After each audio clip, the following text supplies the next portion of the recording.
ආදරණීය දරුදරියනි අපි ගියවර පාඩම් පරිච්ඡේදයෙන් 7 වන ඒකකයට අදාළ මුදල් වර්ග සෑහෙන දුරට කතා කරලා සාකච්ඡා කරා. ඔබට මතක ඇති ප්‍රධාන මුදල් වර්ග කීපයක් අපි කතා කරා. නිරන්තරයෙන්ම විභාගයට ඒ මුදල් වර්ග වල එකක් සාමාන්‍යයෙන් ප්‍රශ්නයක් වශයෙන් යොමු වෙනවා. මතකනේ? ව්‍යවහාර මුදල් අපි කතා කරා. රටේ මූල්‍ය අධිකාරිය මගින් නිකුත් කරන කාසියා නෝට්ටු කියලා කිව්වා. රටේ මූල්‍ය අධිකාරිය තියෙන කීයද? එකයි. ඒ ශ්‍රී ලංකා මහ බැංකුව. ඒක අපි නියෝග මුදල් කියලා කිව්වා. ආඥා මුදල් කියලාත් හැඳින්වුවා. ඊට පස්සේ අපි කතා කරා සැමරුම් මුදල්. මතකනේ? සිහිවටන මුදල්. රටේ විශේෂිත සිදුවීම් සහ විශේෂිත අවශ්‍යතාවයන් උදෙසා විශේෂයෙන්ම යම් විශේෂ සිදුවීමක් නැත්නම් විශේෂ දිනයක් සැමරීම සඳහා මූල්‍ය අධිකාරිය කලින් කලට සීමිත මුදල් ප්‍රමාණයක් විශේෂිත සංකේතයකට නිකුත් කරනවා. ඒවා තමයි සැමරුම් මුදල් නැත්නම් සිහිවටන මුදල් කියලා අපි කතා කරේ. ඊට අමතරව අපි කතා කරා අධිබලති මුදල් කියලා සංකල්පයක්. අධිබලති මුදල්, high powered money. මතකද?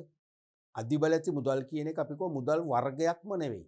දැන් බැංකු මුදල්, ව්‍යවහාර මුදල් වගේ වර්ගයක් නෙවෙයි, සංකල්පයක්. ඒ කියන්නේ රටේ මූල්‍ය නිෂ්පාදන ශක්තිය හා මුදල් සැපයුම අතර පවතින සම්බන්ධතාවය තමයි අධිබලති මුදල් සංකල්පයෙන් හෙළිදරව් කරන්නේ. තේරුණාද? රටේ මූල්‍ය නිෂ්පාදන ශක්තිය හා රටේ මුදල් සැපයුම අතර පවතින සම්බන්ධතාවය තමයි අධිබලති මුදල් කියලා අපි හඳුන්වන්නේ. ඒ කියන්නේ දැන් රටේ මූල්‍ය අධිකාරිය වන මහ බැංකුව කාසියා නෝට්ටු මුද්‍රණය කරලා මහ බැංකුවේ භූගත සුරක්ෂිත සේප්පු වල ගබඩා කර තිබුවොත් ඒවා නිකම්ම නිකන් කඩදාසි කැබලි සහ ලෝහ කැබලි මුදල් වෙන්නේ නැහැ. ඒවා මුද්‍රණය කරලා රටේ සංසරණයට නිකුත් කළොත් තමයි අධිබලති මුදල් වෙන්නේ. නිකුත් කළොත් තමයි මුදල් සැපයුම කියන කන්සෙප්ට් එක නිර්මාණය වෙන්නේ. තේරුණානේ? එබනම් මහ බැංකුව විසින් මුද්‍රණය කරලා රටේ සංසරණයට එකතු කරන මුදල් තමයි අපි අධිබලති මුදල් කියලා කිව්වේ. ඒ මුදල් ප්‍රධාන කොටස් 3කට බෙදෙනවා කියලා කිව්වා. කොටසක් මහ ජනතාවට එනවා ව්‍යවහාර මුදල් වශයෙන්. තව කොටසක් රාජ්‍ය ආයතන වලට යනවා. ඒ රාජ්‍ය ආයතන මහ බැංකුවේ ගිණුම් වල තැන්පත් කරනවා. ඒකත් අයිති. තුන්වෙනි එක තමයි වාණිජ්‍ය බැංකු සතු ව්‍යවහාර මුදල්. ඒකේ කොටසක් වාණිජ්‍ය බැංකුව විසින් මහ බැංකුවේ ජංගම ගිණුමක් පවත්වාගෙන යන්න ඕනනේ අනිවාර්යයෙන්ම. මතකයි නේද? ඒතර මහ බැංකුව කලින් කලට නියම කරනවා වාණිජ්‍ය බැංකුව වල දෛනික මුළු තැන්පතු ධාරිතාවෙන් අවම 100 ගාණක් ඒ මහ බැංකුව දාන්න කියලා. ඒක තමයි අවම සංචිත අවශ්‍යතාව කියලා අපි කතා කරේ. එතකොට ඒ අවම සංචිත අවශ්‍යතාව සපුරන වස් වාණිජ්‍ය බැංකුව සතු මුදල් වලින් කොටසක් මහ බැංකුවේ තියෙනවා. ඒකත් අයිති. තව කොටසක් තියෙනවා එදිනෙදා ගණදුණු කරන්න. ඒ කියන්නේ තැන්පත් කරුවන් යම් ප්‍රමාණයක මුදල් ඉල්ලනවනේ, විශේෂයෙන්ම ඉතුරුම් ගිණුම් වලින් සල්ලි ඉල්ලනවා. තේරුණාද? චෙක්පත් වලට ගෙවීම කරන්න සල්ලි ඕනේ. අන්න ඒ වගේ ගනුදෙනු සඳහා ගනුදෙනු පියවීමට වාණිජ්‍ය බැංකුව රඳවා ගන්න මුදල් තමයි කැට මුදල් කියලා අපි කතා කරේ. මතකනේ? කැට මුදල්. ඒකම අපි කතා කරා බැංකු මුදල් ගැන. මතකනේ? විභාගයේ නිරන්තරයෙන්ම අහනවා. බැංකු මුදල් කියන්නේ වාණිජ්‍ය බැංකුව වල ජංගම ගිණුම් වල තියෙන ශේෂය. වාණිජ්‍ය බැංකුව වල ජංගම නැත්තම් ඉල්ලුම් තැන්පතු තුල පවත්වාගෙන යන මුදල් ප්‍රමාණය තමයි බැංකු මුදල් කියන්නේ. චෙක්පත කිව්ව මොකක්ද? මතකද ඒක? දැන් සමහර අය වරදෝ තේරුම් ගන්න මේ බැංකු මුදල් කියන්නේ චෙක්පත් කියලා නෑ. බැංකු මුදල් රටේ සංසරණයට එකතු කරන මාධ්‍ය තමයි. බැංකු මුදල් රටේ සංසරණයට එක් කරන මාධ්‍ය තමයි චෙක්පත කියන්නේ. චෙක්පත හරහා තමයි ජංගම ගිණුමේ සල්ලි සංසරණයට එකතු වෙන්නේ. මතකයිනේ? ඒත් එක අපි කතා කරා කළු මුදල් කියලා සංකල්පයක්. බ්ලැක් මනි. මතකනේ? ඉපෙව් ආකාරයේ හෙලිකිරීමට අකමැති හෝ හෙලි කළ නොහැකි මාර්ගවලින් උපයාගෙන රටේ සාමාන්‍ය සංසරණයෙන් බැහැරව පවත්වාගෙන යන මුදල් තමයි කළු මුදල් කියන්නේ. බ්ලැක් මනි. දැන් සමහර අයට තමන් සල්ලි ඉපෙව් ආකාරය හෙළිදරව් කරන්න බෑ. බොහොම නරක දේවල් නැත්තම් නරක සිදුවීම් කරලා ඒ නරක මාර්ග වලින් තමයි උපයගන්නේ. ඒකට කියන්න බෑ. දැන් මත්ද්‍රව්‍ය විකුණලා සල්ලි කෝටි ගණන් හම්බ කරන්න පුළුවන්. ඒක කියන්න බෑනේ මම මත්ද්‍රව්‍ය විකුණලා හම්බ කරා කියලා. කියන්න බෑ. අන්න හෙළිදරව් කරන්න අකමැති. තේරුණාද? නැත්නම් නොහැකි. සමහර විට හෙළිදරව් කරන්න පුළුවන්. නමුත් අපි හිතමු ලෝකයා සමහරට ඊර්ෂ්‍යා කරයි.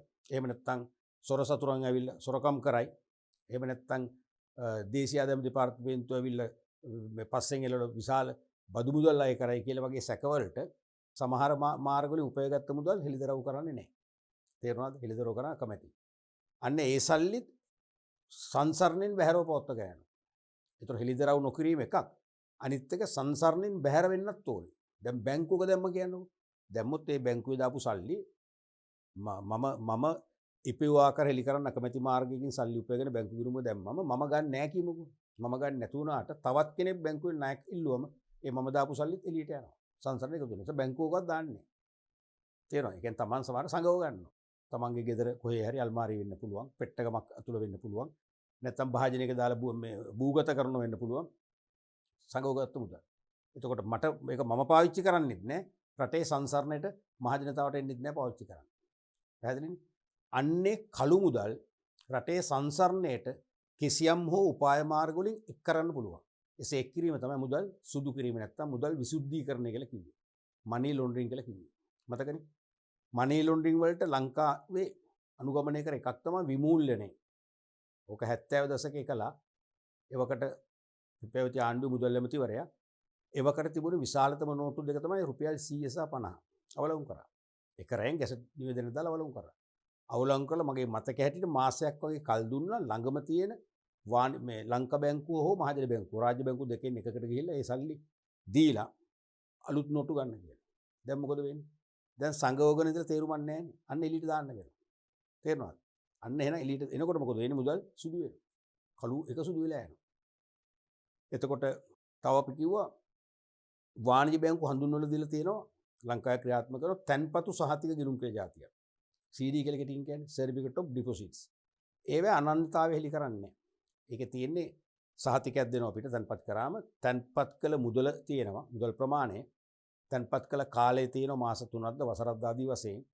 ගෙවන පොලියේ තියෙනවා කල්පන දිනේ තියෙනවා. එච්චරයි. තැන්පත් කරුගේ නම ලිපිනේ අංකයක් මුකුත් නැහැ.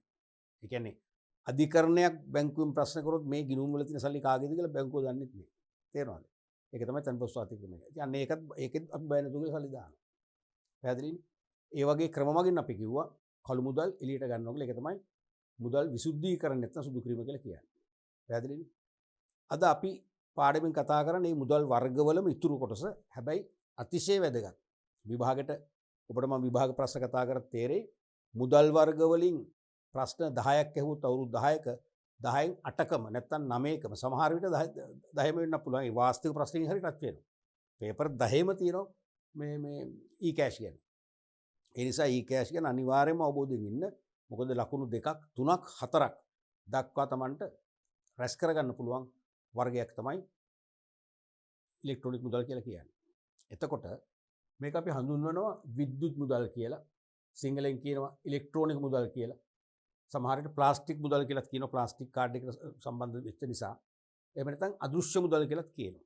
දැන් මුදල් කොහොම අපි බලාපොරොත්තු වෙන්නේ කාසියා නෝට්ටුනේ. කාසියා නෝට්ටු වල ස්වරූපය පේන්නේ නැහැ. තේරෙනවද? කියන්නේ මුදල් කියලා පේන්නේ නැහැ. නමුත් මුදල් මේකයක් තියෙනවා. මුදලින් කරන කාර්යයන් කරන්න පුළුවන්. විනිමය මාධ්‍යයක් ලෙස ක්‍රියා කිරීම කියලා අපි කරේ. ගනුදෙනු පියවන්න කාසියා නෝට්ටු පාවිච්චි කරනවා වගේ මේ ඉලෙක්ට්‍රොනික මුදලුත් ගනුදෙනු පියවන්න පාවිච්චි කරන්න පුළුවන්. හැබැයි අර මුදල් නෝට්ටුවක් කාසියක් කියලා පේන්නේ නැහැ, දැනෙන්නේ නැහැ. ඒකයි දෘශ්‍යමාන නැහැ කියන අර්ථයෙන් අදෘශ්‍ය මුදල් කියලා කියන්නේ. අදෘශ්‍ය මුදල්, ප්ලාස්ටික් මුදල්, ඉලෙක්ට්‍රොනික මුදල් නැත්නම් විද්‍යුත් මුදල්. වැඩිපුර ඉතින් පේපර් එක පාවිච්චි කරන්නේ එක්ක විද්‍යුත් මුදල් නැත්නම් ඉලෙක්ට්‍රොනික මුදල්. e-cash කියලාත් කියන්න පුළුවන්, e-money කියලා කියන්නත් පුළුවන්. නැත්නම් ඉලෙක්ට්‍රොනික money, ඉලෙක්ට්‍රොනික cash. දැන් අපි දන්නවා දැනට මුළු ලෝකෙම ගමන් කරන්නේ කෑෂ්ලස් සොසයිටි එකක් කරා. නැත්නම් මුදල් රහිත සමාජයක් කරා. මුදල් රහිත සමාජයක් කරා ගමන් කරන්නේ. ඒ කියන්නේ කාසියහ නෝට්ටු නැමැති එක එක රටවල ක්‍රියාත්මක කරන ව්‍යවහාර මුදල් භාවිතය පුළුවන් තරම් අඩු කරලා පහසුවට ආරක්ෂාවට අමතර ප්‍රතිලාභ භුක්ති විඳීමට මොකද කරන්නේ? මේ e-cash භාවිතයට දැන් මිනිස්සු ගොඩාක් නැඹුරු වෙලා තියෙනවා. මූලික වශයෙන් පහසුවයි ආරක්ෂාවයි. දැන් මම ළඟ රුපියල් 1000 5000 වගේ නෝට්ටු තියෙනවා නම් ඒක සොරකම් කරන්න පුළුවන්. සොරකම් කරොත් සොරාට අයිති වෙනවනේ. තේරුණාද? දැන් මම පර්ස් එක අනාරක්ෂිත විදිහට අපි මගේ කාර්යාලයේ මේ සුර තියෙනවා. නැත්නම් මගේ වාහනේ ලොක් කරන්න නැතුව තියෙනවා. ඕන කෙනෙකුට සල්ලි ගන්න පුළුවන්. ගත්තොත් ඒ සල්ලි වල ගහලා තියෙනවද මගේ නම මුකුත් නැහැනේ. ඒක ඕන කෙනෙකුට අයිති. අපි එහෙනම් එයා හොරකම් කරා කියලා අධිකරණයක ඔප්පු කරලා තමයි ඒ සල්ලි හො අපිට වන්දියක් ගන්න පුළුවන්. ඔප්පු කරන්න බැරි නම් බෑ. නමුත් මගේ මුදල් පසුම්බිය අනාරක්ෂිත තැනක තැබුවා වුණත් මේ e-cash කියන වර්ගයේ කාඩ් එකක් ප්ලාස්ටික් කාඩ් එකක් හොරකම් කළොත් ඒ හොරකම් කළ බව දැනගත් සැනින් මට පුළුවන් හොට්ලයින් දුරකථන අංකයට තේරුණාද? ඒ කියන්නේ ශනික දුරකථන අංකයට කතා කරලා කියන මගේ විද්‍යුත් මුදල් පත නැති වුණා ගෙවීමක් තිරවන්න කියලා. එතකොට ඒක අනිවාර්යයෙන්ම සිස්ටම් එකෙන් මොකද කරන්නේ? සිස්ටම් එකේ ක්‍රියාකාරීත්වයෙන් අයින් කරනවා. එතකොට හොරකම් කළාට වැඩක් නැහැ කාටවත් ගන්න බෑ. ආරක්ෂාව තමයි උපරිම තියෙන්නේ. දැන් මගේ 5000 නෝට්ටු නැතුණා මේ වගේ මම මහ බැංකුවට හෝ වාණිජ බැංකුවකට හරි තේරෙනවද? දැනුම් දෙනවා මගේ 5000 නෝට්ටු නැතුණා ගෙවන්න එපා කියලා. කොහොමද නවත්තන්නේ? නවත්තන්න බෑනේ ආරක්ෂාව නැහැ. මේක නවත්තන්න පුළුවන්.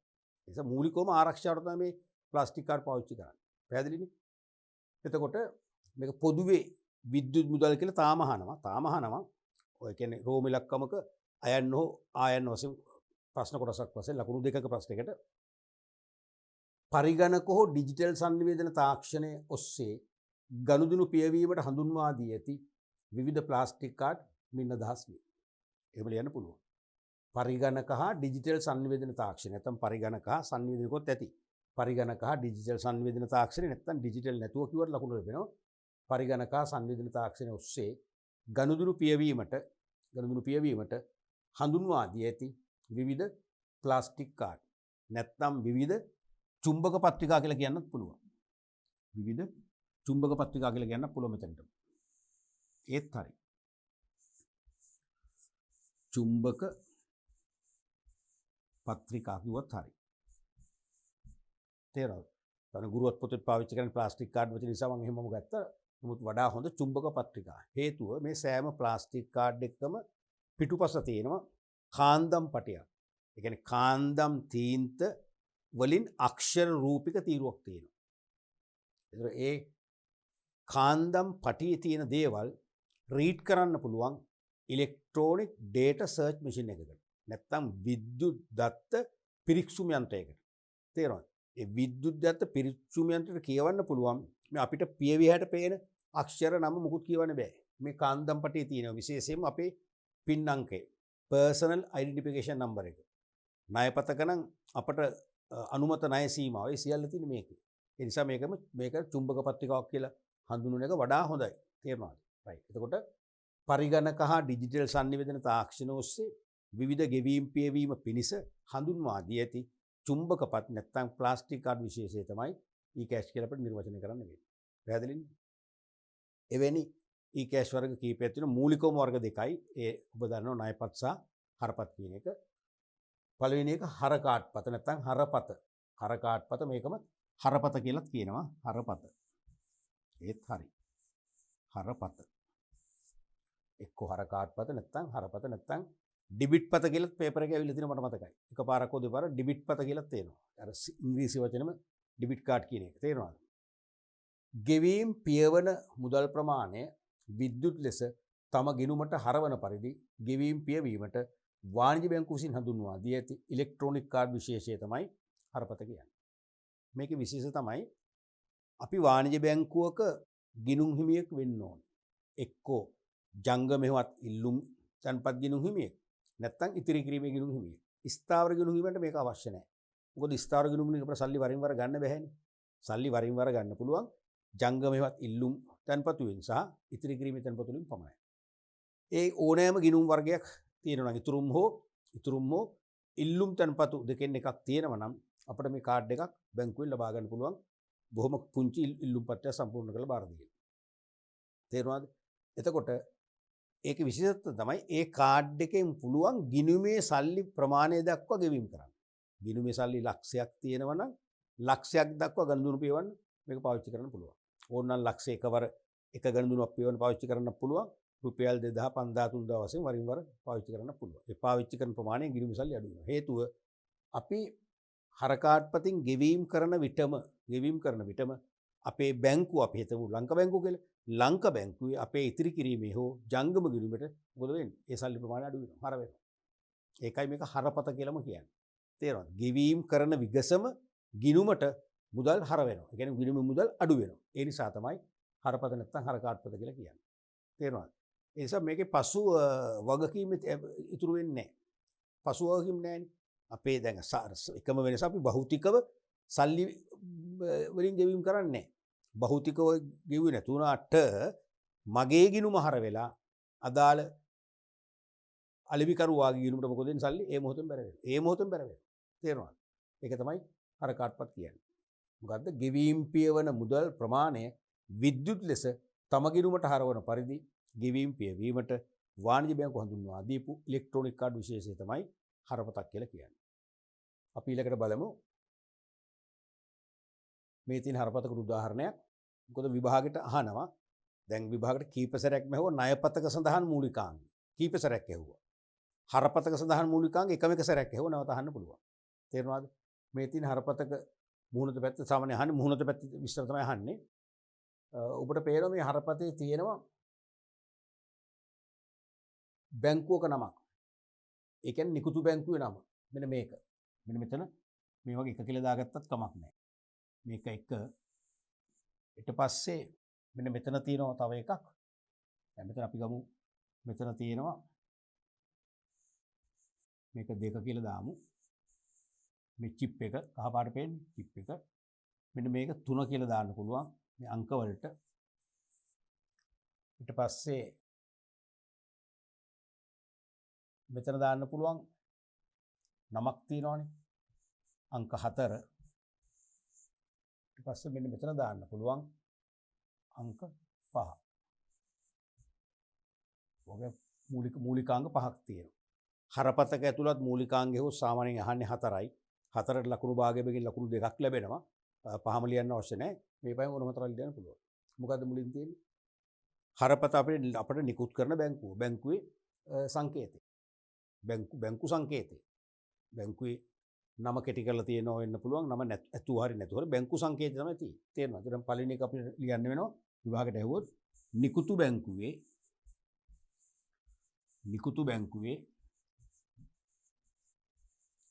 සංකේතය. නිකුතු බැංකුවේ සංකේතය පළවෙනි. දෙවෙනි එක ඔබට පේනවා මේ කහ පාට තියෙන මේක සමහර රවුම් හැඩයේ තියෙනවා. තේරෙනවද? හතරස් හැඩයේ තියෙනවා. මේ මොකද? මේක තමයි චිප් එක කියලා කියන්නේ. චිප් එක. චිප් එක කිව්වත් ලකුණු ලැබෙනවා. නමුත් ඒකට සිංහල නමක් තියෙනවා. මොකද්ද? ශූද්‍ර පරිපතය. තේරෙනවද? මේ ශූද්‍ර පරිපතය කියන්නේ මේකේ තමයි සීළු දේ විස්තර සටහන් වෙන්නේ. දැන් මේ පේනවනේ මෙතන නමක් කාඩ් හෝල්ඩර්ගේ. ඒ නම ඉලෙක්ට්‍රොනික ඩේටා සර්ච් මැෂින් වලට කියවන්න බෑ. ඉලෙක්ට්‍රොනික ඩේටා සර්ච් මැෂින් එකකට කියවන්න පුළුවන් මෙන්න මේ චිප් එකේ තියෙන දේවල්. මේ චිප් එකේ සටහන් වෙනවා සියලුම දේවල්.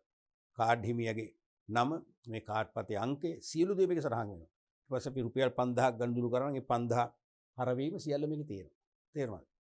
එතකොට ඒකට අපි කියන්නේ ශූද්‍ර පරිපතය.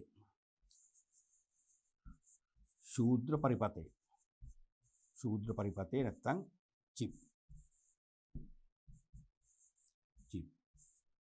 ඊට පස්සේ තුන්වෙනි එක ඔබට පේනවා අංක කාණ්ඩ 4ක් තියෙනවා. ඒක තමයි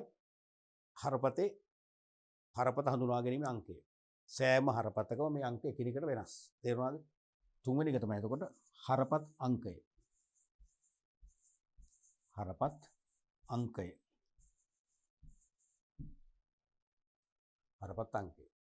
හතරවෙනි එක name of the card holder. ඒ කියන්නේ හරපත හිමියාගේ නම අපිට print කරලම ලැබෙන්නේ. හතරවෙනි එක තමයි හරපත් හිමියාගේ නම. නැත්නම් කාඩ් හිමියාගේ නම කොහොත් හරිය. හරපත් හිමියාගේ නම.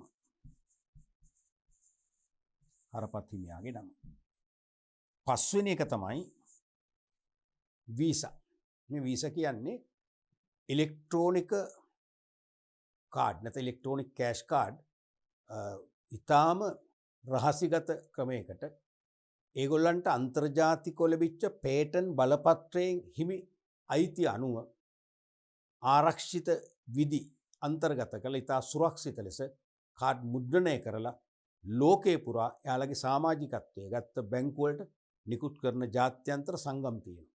තේරුණාද? ඒ ජාත්‍යන්තර සංගම හඳුන්වන නම තමයි මේ තියෙන්නේ. වීසා, මාස්ටර් කාඩ් කියලා තියෙනවා. ඇමරිකන් එක්ස්ප්‍රස්, ඇම්රෝ ඒ වගේ තියෙනවනේ. ඩිස්කවරි තේරෙනවද? ඒ අන්තර්ජාතික කාඩ් අපි ඒවට කියන්නේ කාඩ්පත් සංගම් කියලා. සංගම් කියන්නේ මේ වීසා ගන්නකො වීසා ජාත්‍යන්තර ආයතනය කියන සංගමයේ සමාජිකත්වයේ ගත්ත රටවල් ගණනාවක බැංකු දහස් ගාණක් තියෙනවා. ඒ බැංකු ගණනාවක සමාජිකත්වයෙන් පිටුගත් නිසා තමයි අපි කියන්නේ මේක ඇසෝසියේෂන් එකක්, සංගමයක් කියලා. සංගමයක් හැදෙන්නේ ඒ වගේ සංවිධාන ගණනාවක් එකතු වෙලා සමාජිකත්වයෙන් පිටුවන නිසා. අන්නේ ජාත්‍යන්තර සංගමේ හඳුන්වන සංකේත නාමය තමයි මේකේ සාමාන්‍යයෙන් තියෙන්නේ. එක්කෝ වීසා, එක්කෝ මාස්ටර් කාඩ්, එක්කෝ ඇමරිකන් එක්ස්ප්‍රස් ආදී වශයෙන් තියෙන්නේ. ඒතර ලියන්න ඕනේ එක ජාත්‍යන්තර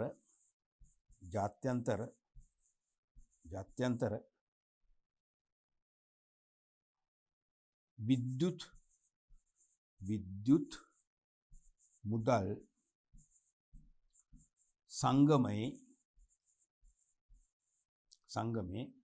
සංකේත නාමය. මුළු නම නැහැනේ, සංකේත නාමය තියෙන්නේ. සංකේත නාමය. ඔන්න ඔය ටික තමයි අර පතක තියෙන්නේ. මතකයි විභාගයට උත් මේ පහෙන් ඕනෑම හතරක් ලියන්න. හරි. අපි ඊළඟට බලමු මුදල් කාඩ් නැත්තම් ස්මාර්ට් කාඩ් කියලා කියනවා. එහෙම නැත්තම් ස්මාර්ට් මුදල් කාඩ් කියලා කියනවා. ගොඩක් වෙලාවට යූස් වෙන ඉදි තමයි තියෙන්නේ. එක්කෝ මුදල් කාඩ් නැත්තම් ස්මාර්ට් කාඩ්. එක්කෝ කෑෂ් කාඩ් නැත්තම් ස්මාර්ට් කාඩ් නැත්තම් ස්මාර්ට් කෑෂ් කාඩ් කියලා කියනවා. තේරෙනවද? ස්මාර්ට් කෑෂ් කාඩ් කියලා කියනවා. එතකොට මේ කියන්නේ බැංකුවට මුදල් ගෙවා එම වටිනාකම ප්ලාස්ටික් කාඩ් පතක් මත ඇති ශූද්‍ර පරිපතයට චිප් එකට ඇතුළත් කර ගනුදෙනු පියවීමට හඳුන්වා දී ඇති ඉලෙක්ට්‍රොනික කාඩ් පතක්. මේකත් ඉලෙක්ට්‍රොනික කාඩ් එකක්මයි. මේක හරියට ඊ-පර්ස් එකක් වගේ තමයි. තේරෙනවද? ඊ-පර්ස් එක ඉලෙක්ට්‍රොනික පර්ස් එකක් වගේ තමයි. මේ කියන්නේ දැන් අපිට පුළුවන් දැන් මේ නිකුත් කරන බැංකුව තියෙනවනේ. මේ බැංකුවට අපිට රුපියල් ලක්ෂ 5ක් දුන්න කියනකො අපි ලක්ෂ 5ක් සල්ලි වලින් දෙනවා. එක්ක අපි ඉතිරි කිරීමේ ගිණුමෙන් හර කරගන්න අපි අර මුදල් ආපසු ගැනීමේ හර තුන්ඩුවක් සම්පූර්ණ කරලා දෙනවා. එක්ක කරන්ට් account එකෙන් ගන්න අපි චෙක් එකක් අන කරලා අස්සම් කරලා දෙනවා. එක්ක සල්ලි වලින් දෙනවා. ප්‍රශ්නයක් නැහැ. අපි ලක්ෂ 5ක් දුන්නම ඒ ලක්ෂ 5 බැංකුවේ තියෙන ඉලෙක්ට්‍රොනික ඩේටා සර්ච් මැෂින් කියන විශේෂිත පරිගණක මෙවලමක් මගින් මොකද කරන්නේ? ලක්ෂ 5 මෙන්න මේ චිප් එක ඇතුළට දානවා. ලක්ෂ 5 වටිනාකම චිප් එක ඇතුළට දානවා.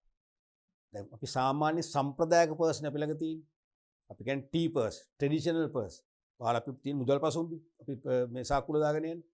ඒ සම්ප්‍රදායික මුදල් පසුම්බියට අපි සල්ලිනේ දාන්නේ. සල්ලි ඇතුළත් කරනවා.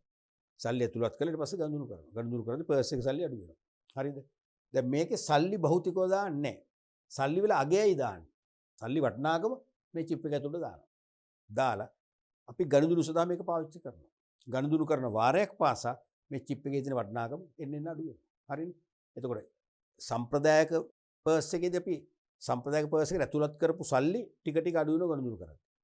මේක අපි කියන්නේ මේක ඊ-පර්ස් එකක් හා සමානයි. මේකෙදී අපි මේ චිප් එකට දාපු සල්ලි වටිනාකම ගනුදෙනු කරද්දී ටික ටික අඩු වෙනවා. දෙකම එකම ක්‍රියාවලිය වෙන්නේ. එකම දේ මේකේ භෞතික මුදලක් අපට පේන්නේ නැහැ. මුදල් මේ වටිනාකමයි අපි ඇතුළත් කරලා ගනුදෙනු කරද්දී අඩු වෙන්නේ. සම්ප්‍රදායික මුදල් පසුම්බියේදී අපි භෞතික මුදල් දාලා ගනුදෙනු කරද්දී භෞතික මුදල් අඩු වෙනවා පේනවා. එච්චරයි වෙනස.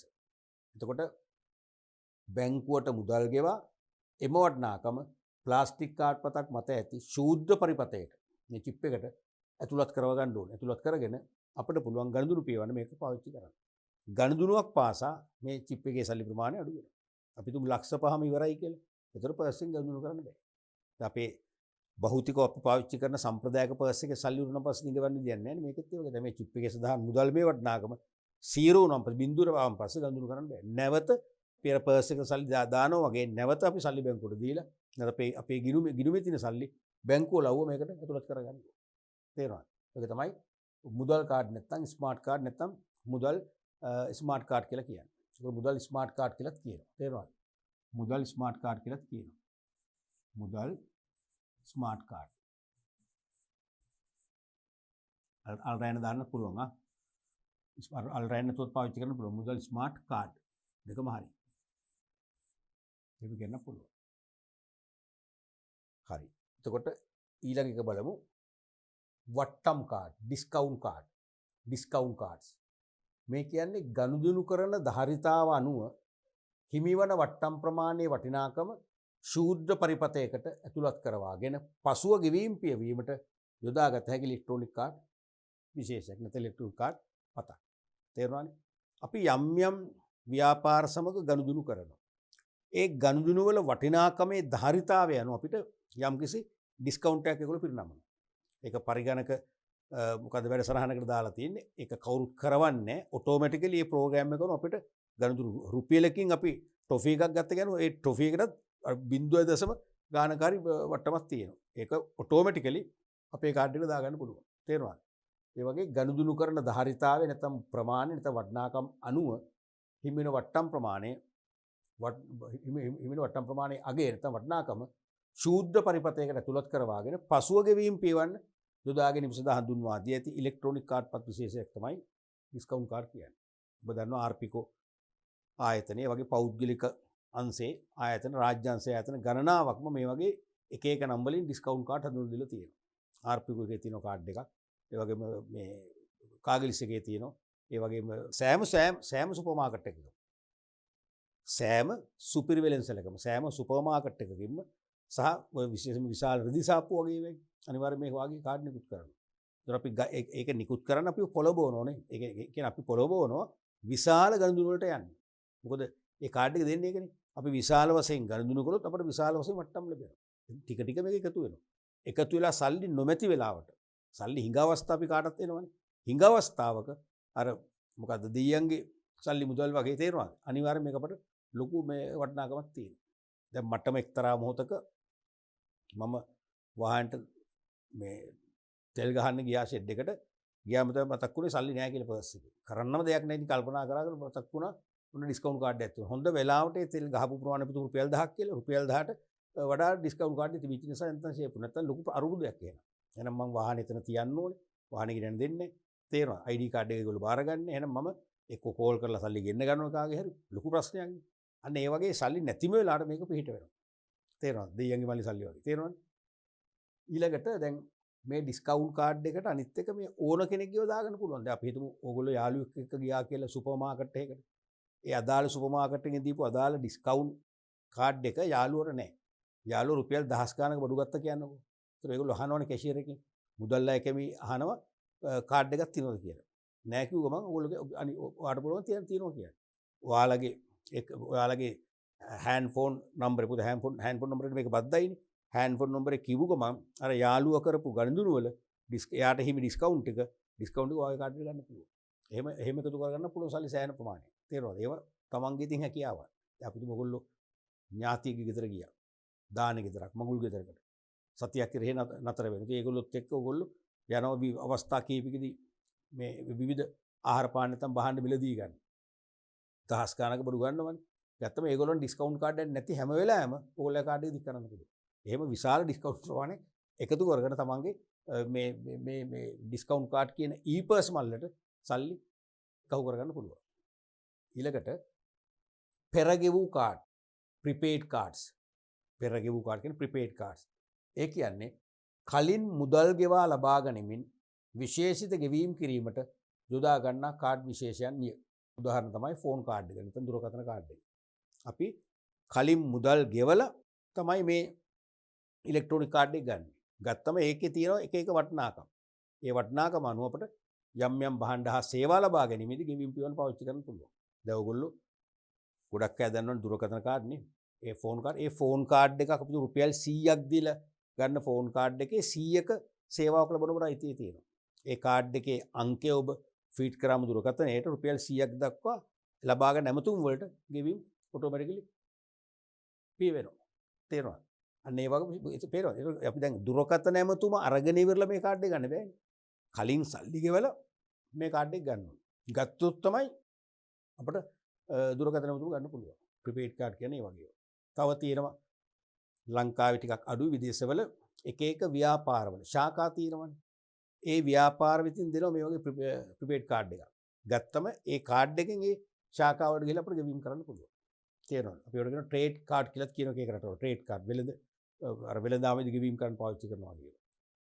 ඊළඟ වර්ගය තමයි වැදගත් මේක ණයපත් නැත්නම් ණය කාඩ්.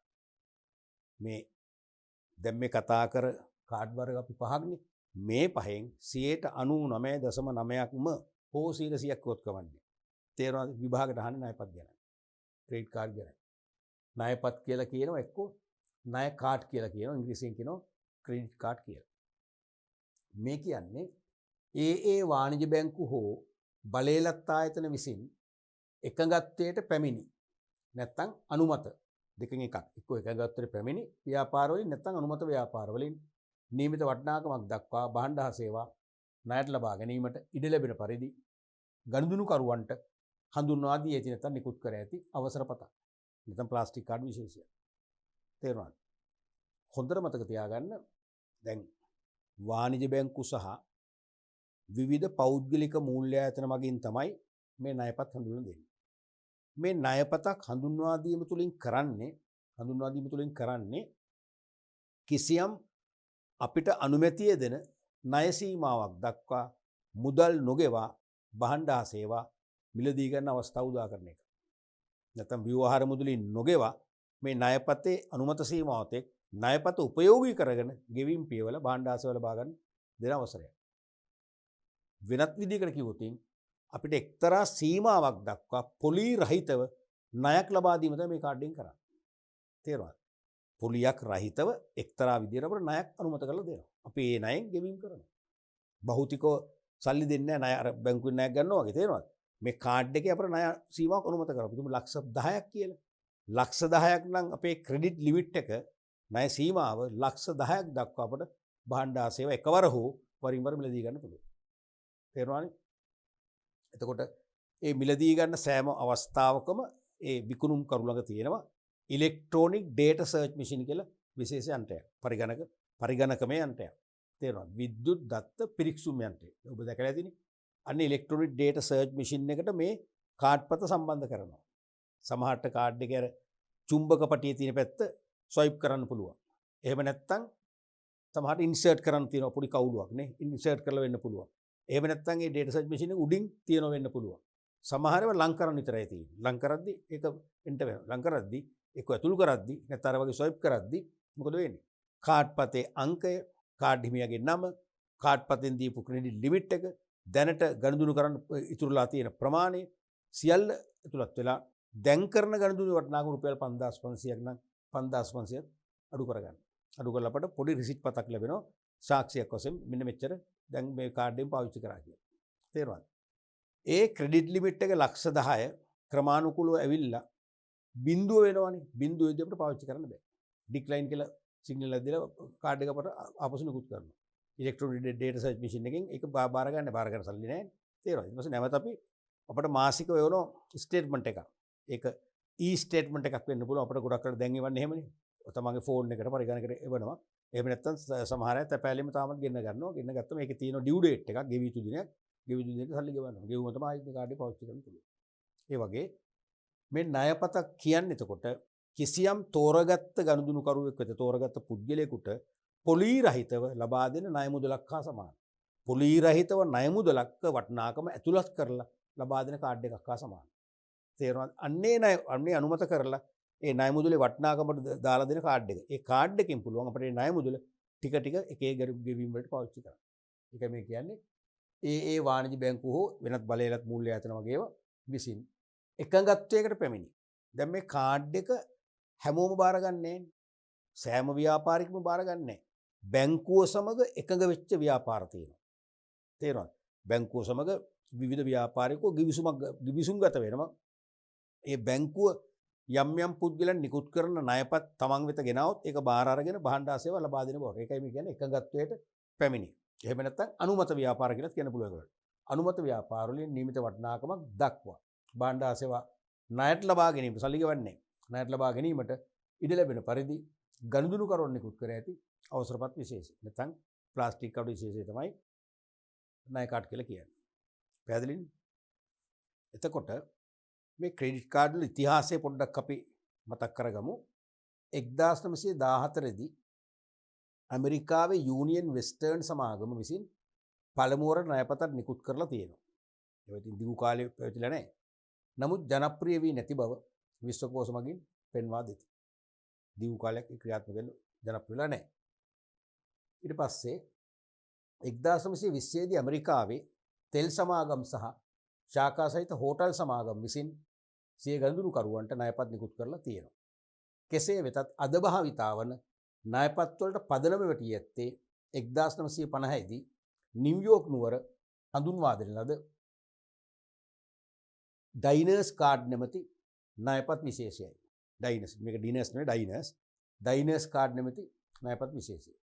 1950 දී නිව්යෝර්ක් නුවර ෆ්‍රැන්ක් මැක්නමරා කියන මහත්මයා එයාගේ මිත්‍රයන් සමග රාත්‍රී භෝජන ශාලාවකට, ඒ කියන්නේ ඩිනර්ස් ක්ලබ් එකකට, හරිද? ගිහිල්ලා තියෙනවා. ගියද මුදල් පසුම්බිය නැති වී තිබු හේයින් ආපන ශාලා හිමියා සමග පසුව මුදල් ගෙවීමට එකඟ වී ගිවිසගත් පරිදි මුදල් ගෙවා දැම්මා. යන්තම් ආපන ශාලාව වළං හොදන්න වැඩ කරන්න උන්නේ නැහැ. තේරුණාද? යන්තම් ඒගොල්ලෝ ගිවිසුමක් ගාව රයිට් අපි හෙට උදේ සල්ලි ගෙනත් දෙන්නම් විශ්වාසයක් ඇති කරගෙන එහෙම වාචික ගිවිසුමක් ඇති කරන් ගියා. කිව්වම සල්ලි ගෙනත් දුන්නා. අන්න ඒක තමයි අද අපි භාවිතා වන ණයපතේ උපත. ක්‍රෙඩිට් කාඩ් එකේ සෝස් එක උනේ අන්නේ සිද්ධිය. ඒකෙන් තේරුම් ගත්තා යම් කෙනෙක් භාණ්ඩාසේව ණයට ගන්නවා ඒ මුදල යම් දවසක ගෙවන පොරොන්දු මත ඒක විද්‍යාත්මකව යම් ක්‍රමවේදයක් අනුව හැඩගසා ගැනීමට හැකි නේද කියලා කල්පනා කිරීම ප්‍රතිඵලයක් වශයෙන් තමයි මේ ක්‍රෙඩිට් කාඩ් වල උත්පත්තිය ඇති වෙන්නේ. තේරුණාද? ඊට සමගාමීව එකී සිද්ධිය තුලින් ඇති වූ විශ්වාසය මත අන්න ඩයිනර්ස් කාඩ් නමින් ණයපත් ක්‍රමය ඇති වුණා. ඒ සිද්ධිය මත ඩයිනර්ස් කාඩ් කියලා. 1966 දී ඇමරිකාව තුල වීසා ජාත්‍යන්තර ආයතනය මං කිව්වා ජාත්‍යන්තර ණයපත් සංගම් තියෙනවා කියලා. වීසා ජාත්‍යන්තර ආයතනය හා මාස්ටර්කාඩ් ආයතන පිහිටුවීමත් සමග ණයපත් ක්‍රමය සීග්‍රේන් ලෝ පුරා ප්‍රචලිත වුණා. එහෙනම් ඇමරිකාවෙන් තමයි මුලින්ම ආරම්භ වුණේ අන්තර්ජාතික ණයපත් සංගම්. නැත්නම් අන්තර්ජාතික ඉලෙක්ට්‍රොනික පත් සංගම්. තේරෙනවද?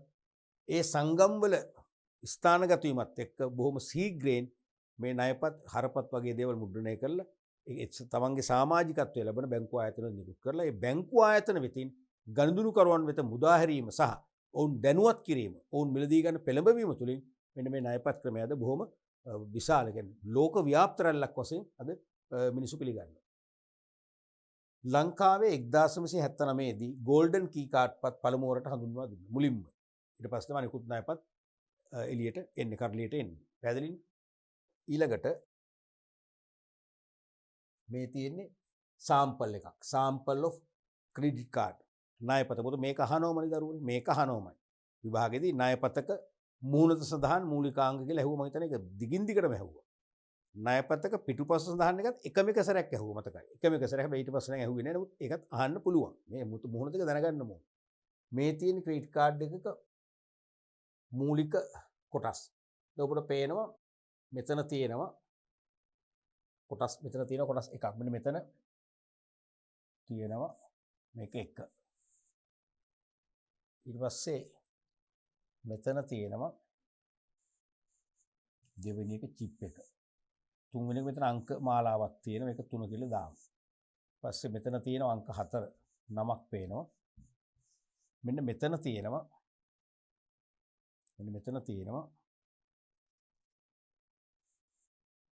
එක අංක 5 කියලා දාමු. මෙන්න මෙතන තියෙනවා එකක්. මෙතනක් තියෙන එකක්. මේක අංක 6 කියලා දාමු. මේක අංක 7 කියලා. පිළිවෙලක් නැහැ. මොන විදිහට කියන්න පුළුවන්. මූලත. තේරෙනවද? මෙන්න මේ ටික පුළුවන් වෙන්න ඕනේ. දැන් මේ ණයපතක තියෙනවා මූලික සංකේත 3ක්. එකක් තමයි නිකුතු බැංකුවේ සංකේතය. ඒක තමයි මේ තියෙන්නේ. මෙතන. නිකුතු බැංකුවේ සංකේතය මෙතන තියෙන්නේ. හරිද? ඊට පස්සේ මෙතන තියෙනවා සංකේත දෙකක්. මේ ලෝගෝ එකක් වගේ තියෙන එක ඇතුලේ තියෙන සංකේත දෙකක්. මේ මම 7 වෙනි එකෙන් පෙන්눔 කරන්නේ ණයපතේ ආරක්ෂිත ත්‍රිමාන ලාංඡනය. 3D ක්‍රමයට ගහපු ත්‍රිමාන ලාංඡනය. අපි හොලෝග්‍රෑම් කියලා ඉංග්‍රීසියෙන් කියන හොලෝග්‍රෑම් එක. මේ ලාංඡනය සාමාන්‍යයෙන් ලේසියෙන් කාටවත් අනුකරණය කරන්න බෑ. ඒක ජාත්‍යන්තර පේටන්ට් බලපත්‍රයකින් පේටන්ට් හිමිකමක් නීත්‍යානුකූලව අරගෙන ඒගොල්ලන්ට විතරයි ඒ ලෝගෝ එක පාවිච්චි කරන්න පුළුවන්. තේරෙනවද? ඒ කියන්නේ ආරක්ෂිත ලාංඡනය, ත්‍රිමාන ලාංඡනයක් හොලෝග්‍රෑම් අනිත් එක තමයි මේ ණයපත් නිකුත් කරන අන්තර්ජාතික ආයතනයේ සංකේතාංකය. දැන් මේක මාස්ටර්කාඩ් ජාත්‍යන්තර ණයපත් සංගමයේ බව හඟවන තමයි මේ මාස්ටර්කාඩ් කියලා දාලා තියෙන්නේ. වීසා ජාත්‍යන්තර ආයතන වීසා කියලා ගහනවා. තේරෙනවද? ඇම්රෝ නම් ඇම්රෝ කියලා ගහනවා. ඩිස්කවරි නම් ඩිස්කවරි කියලා ගහනවා. ඒ වගේ. ඊට පස්සේ මෙතන තියෙනවා චිප් එක. සාමාන්‍ය ඕනම කාඩ් එකක චිප් එකක් තියෙනවා. ඒ චිප් එකෙන් තමයි ඉලෙක්ට්‍රොනික ඩේටා සර්ච් මැෂින් එකක් මේ කාඩ් එක කාගේද කොච්චර ණය සීමාවක් මේකට අනුමත කරලා තියෙනවද දැන්ට කොච්චර මේකෙන් පාවිච්චි කරලා තියෙනවද බැලන්ස් එක කොච්චරක් ගණන් කරන්න පුළුවන්ද තේරෙනවද මේ සියල්ලම අඩංගුනේ මේකේ ඉලෙක්ට්‍රික කාන්දම් තීන්ත චුම්බක තීන්ත කියන විශේෂ තීන්ත වලින් මේකේ විස්තර ඇතුළත් වෙලා තියෙන එක කියවන්න පුළුවන් පරිගණක මෙවලමකට පමණයි. ඒ මෙවලම තමයි ඔයගොල්ලෝ දකින්න යම් ව්‍යාපාර ස්ථාවල තියෙනවා ඉලෙක්ට්‍රොනික ඩේටා සර්ච් මැෂින්. ඊට පස්සේ මෙතන තියෙනවා කාඩ් පතේ අංකය. ඒකෙත් අංක කාණ්ඩ හතරක් තියෙනවා. කාඩ් පතේ අංකය තමයි මේ අංක වලින් තියෙන්නේ. මේ හතරෙන් මම නම් කරේ කාඩ් හිමියාගේ නම. කාඩ් හිමියාගේ නම අනිවාර්යයෙන් මේක එම්බෝස් කරලා තියෙනවා. ඊට අමතරව පස්වෙනි එක පෙන්වුම් කරන්නේ මෙතන වැලිඩ් ට්‍රූ කියලා ගහලා තියෙනවා වැලිඩ් ට්‍රූ කියලා තේරෙනවද? ඒ කියන්නේ මේක අවලංගු වුණ දිනේ. සෑම ණයපතක්ම සදාකල් නැහැ. දැන් ඩෙබිට් කාඩ් එක ගැන අවලංගු වුණ දිනයක් නැහැනේ. මේකේ තියෙනවා. අවුරුදු සමහර ඒවා අවුරුද්දෙන් සමහර අවුරුදු දෙකෙන් සමහර අවුරුදු තුනෙන් කැන්සල් වෙනවා. හරි. අවලංගු වුණ දිනේ තියෙනවා. ඔය වගේ මූලිකාංග ටිකක් මේ මුල් පැත්තේ තියෙනවා. ඒතර ලියන්න ඕන පළවෙනි එක නිකුතු බැංකුවේ නිකුතු බැංකු සංකේතය. ඊළඟට දෙවැනි එක තමයි ශූද්‍ර පරිපතය. ශූද්‍ර පරිපතය. තුන්වෙනි එක තමයි කාඩ් පත් අංකය. කාඩ් පත් අංකය. හතරවෙනි එක තමයි කාඩ් හිමියාගේ නම. ණයපත් හිමියාගේ නම නැත්තම් කාඩ් හිමියාගේ නම.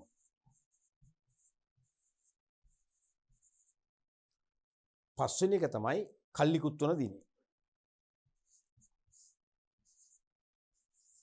කල් ඉකුත් වන දිනය. කල්ලිකුත් වන දිනය. හයවෙනි එක තමයි ජාත්‍යන්තර ණයපත් සංගමයේ නිකුත් කරන ආයතනයේ සංකේතය. හයවෙනි එක ලියන්න ඕනේ ජාත්‍යන්තර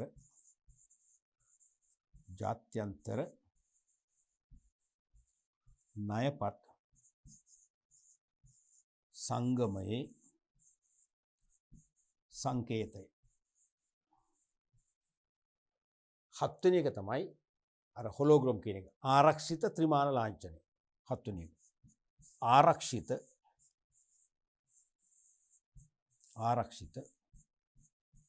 ත්‍රිමාන ලාංඡනය.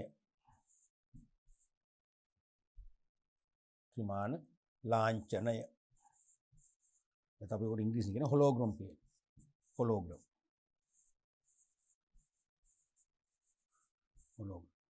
හරිනේ. ඔන්න ඔය ටික තමයි ණයපතක මුහුණ සඳහන් ටික. මතකයිනේ. අඩු ගානේ මේ ටික ඔලු තියාගන්නකෝ. නිකුතු බැංකුවේ සංකේත නැත ලාංඡනය. හරිද? ඊට පස්සේ ජාත්‍යන්තර ණයපත් සංගමයේ ලාංඡනය නැත්නම් සංකේතය.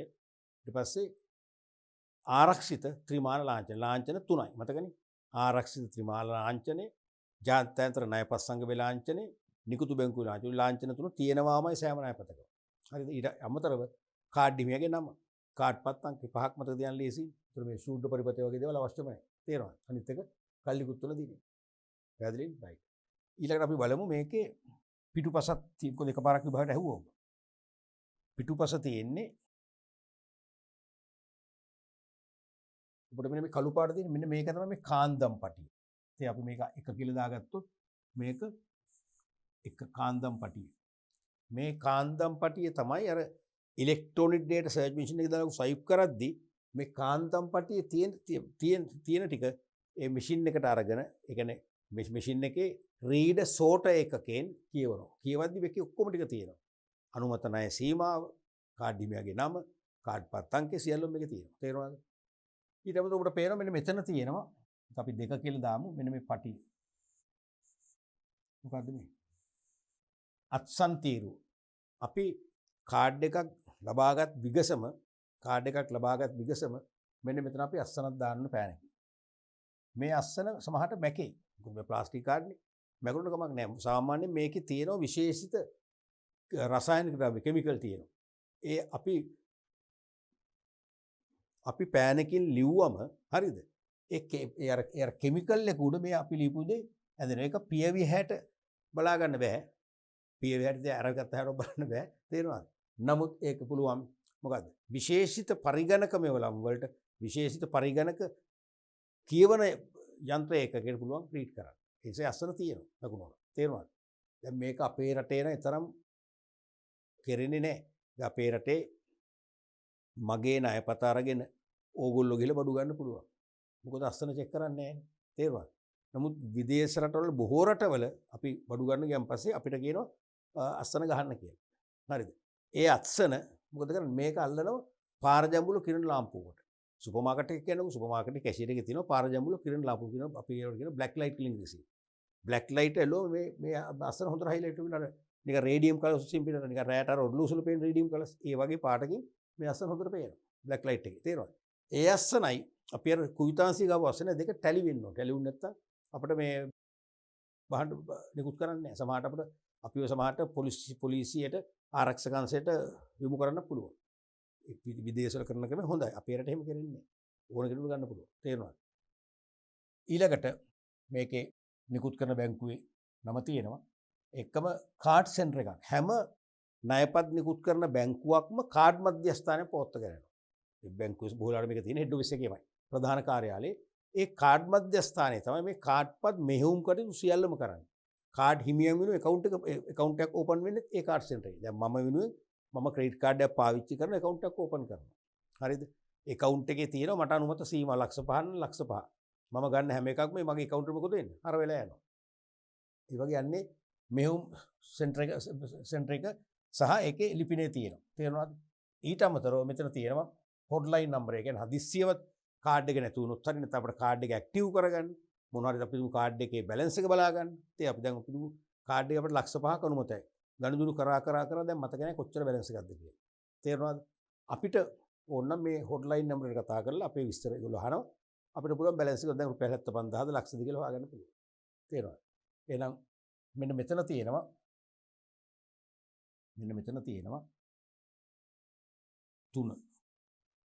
තුන්වෙනි කාඩ් සෙන්ටර් එක.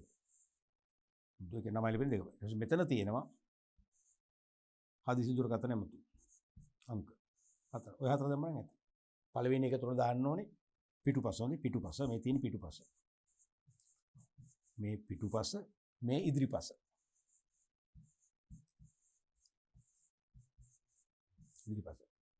පළවෙනි එක තමයි කාන්දම් අක්ෂර රූපික තීරුව. නැත්නම් කාන්දම් පටිකොත් ඇති. කාන්දම් අක්ෂර රූපික තීරුව. දෙක තමයි අත්සන් තීරුව. කාඩ් එකේ අත්සන ගන්න. අත්සන් තීරුව. තුන තමයි කාඩ් මධ්‍යස්ථානයේ ලිපිනය. කාඩ් මධ්‍යස්ථානයේ ලිපිනය.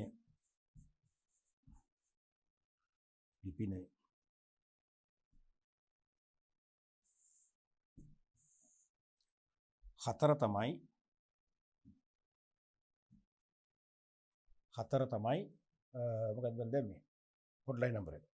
හතරවෙනි එක තියෙන්නේ හදිසි නෙවෙයි මොකද්ද? හොට්ලයින් වල කියන්නේ මොකද්ද? ෂණික ප්‍රතිචාර අංකය.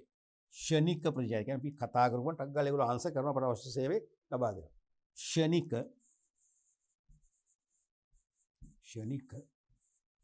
ප්‍රතිචාර අංකය.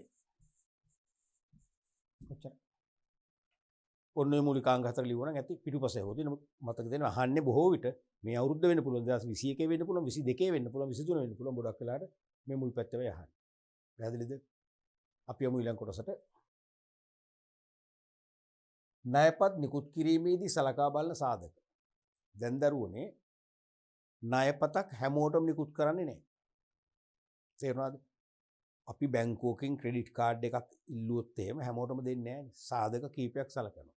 පළවෙනි එක තමයි ඉල්ලුම්කරුගේ ආදායම් තත්ත්වය. දැන් මට ක්‍රෙඩිට් කාඩ් එකකින් කරන්න ණයක් අනුමත කරන එකනේ. මට ණයක් මුදා හරිනවා භාණ්ඩාසයෝ මිලදී ගන්නකොට මේ ගෙවින් පියවන්න. ඒක මගෙන් අය කරගන්න පුළුවන් වෙන්නේ නැහැ. මට ආදායමක් තියෙනවා. මම රැකියාවක් කරනවද? රැකියාවේ මගේ වැටුප් තත්ත්වය කොහොමද? මම නැත්තම් ව්‍යාපාරිකයෙක්ද? ඒකේ මට දල වශයෙන් කොච්චර ආදායමක් ලැබෙනවද කියලා අනිවාර්යයෙන්ම සොයලා බලන්න. ඒක තේරෙනවද? ඒකෙන් බලන්නේ ගොඩකට ආපසු අය කර ගැනීමේ හැකියාව. දෙවනුව ඉල්ලුම්කරුගේ විශ්වාසවන්ත භාවය. බලනෝමයි. ඉල්ලුම්කරු විශ්වාසවන්ත කෙනෙක් වෙන්න ඕන. ගොඩක් වෙලාවට මේකට නම් ගන්න ක්‍රිබ් එකකින්.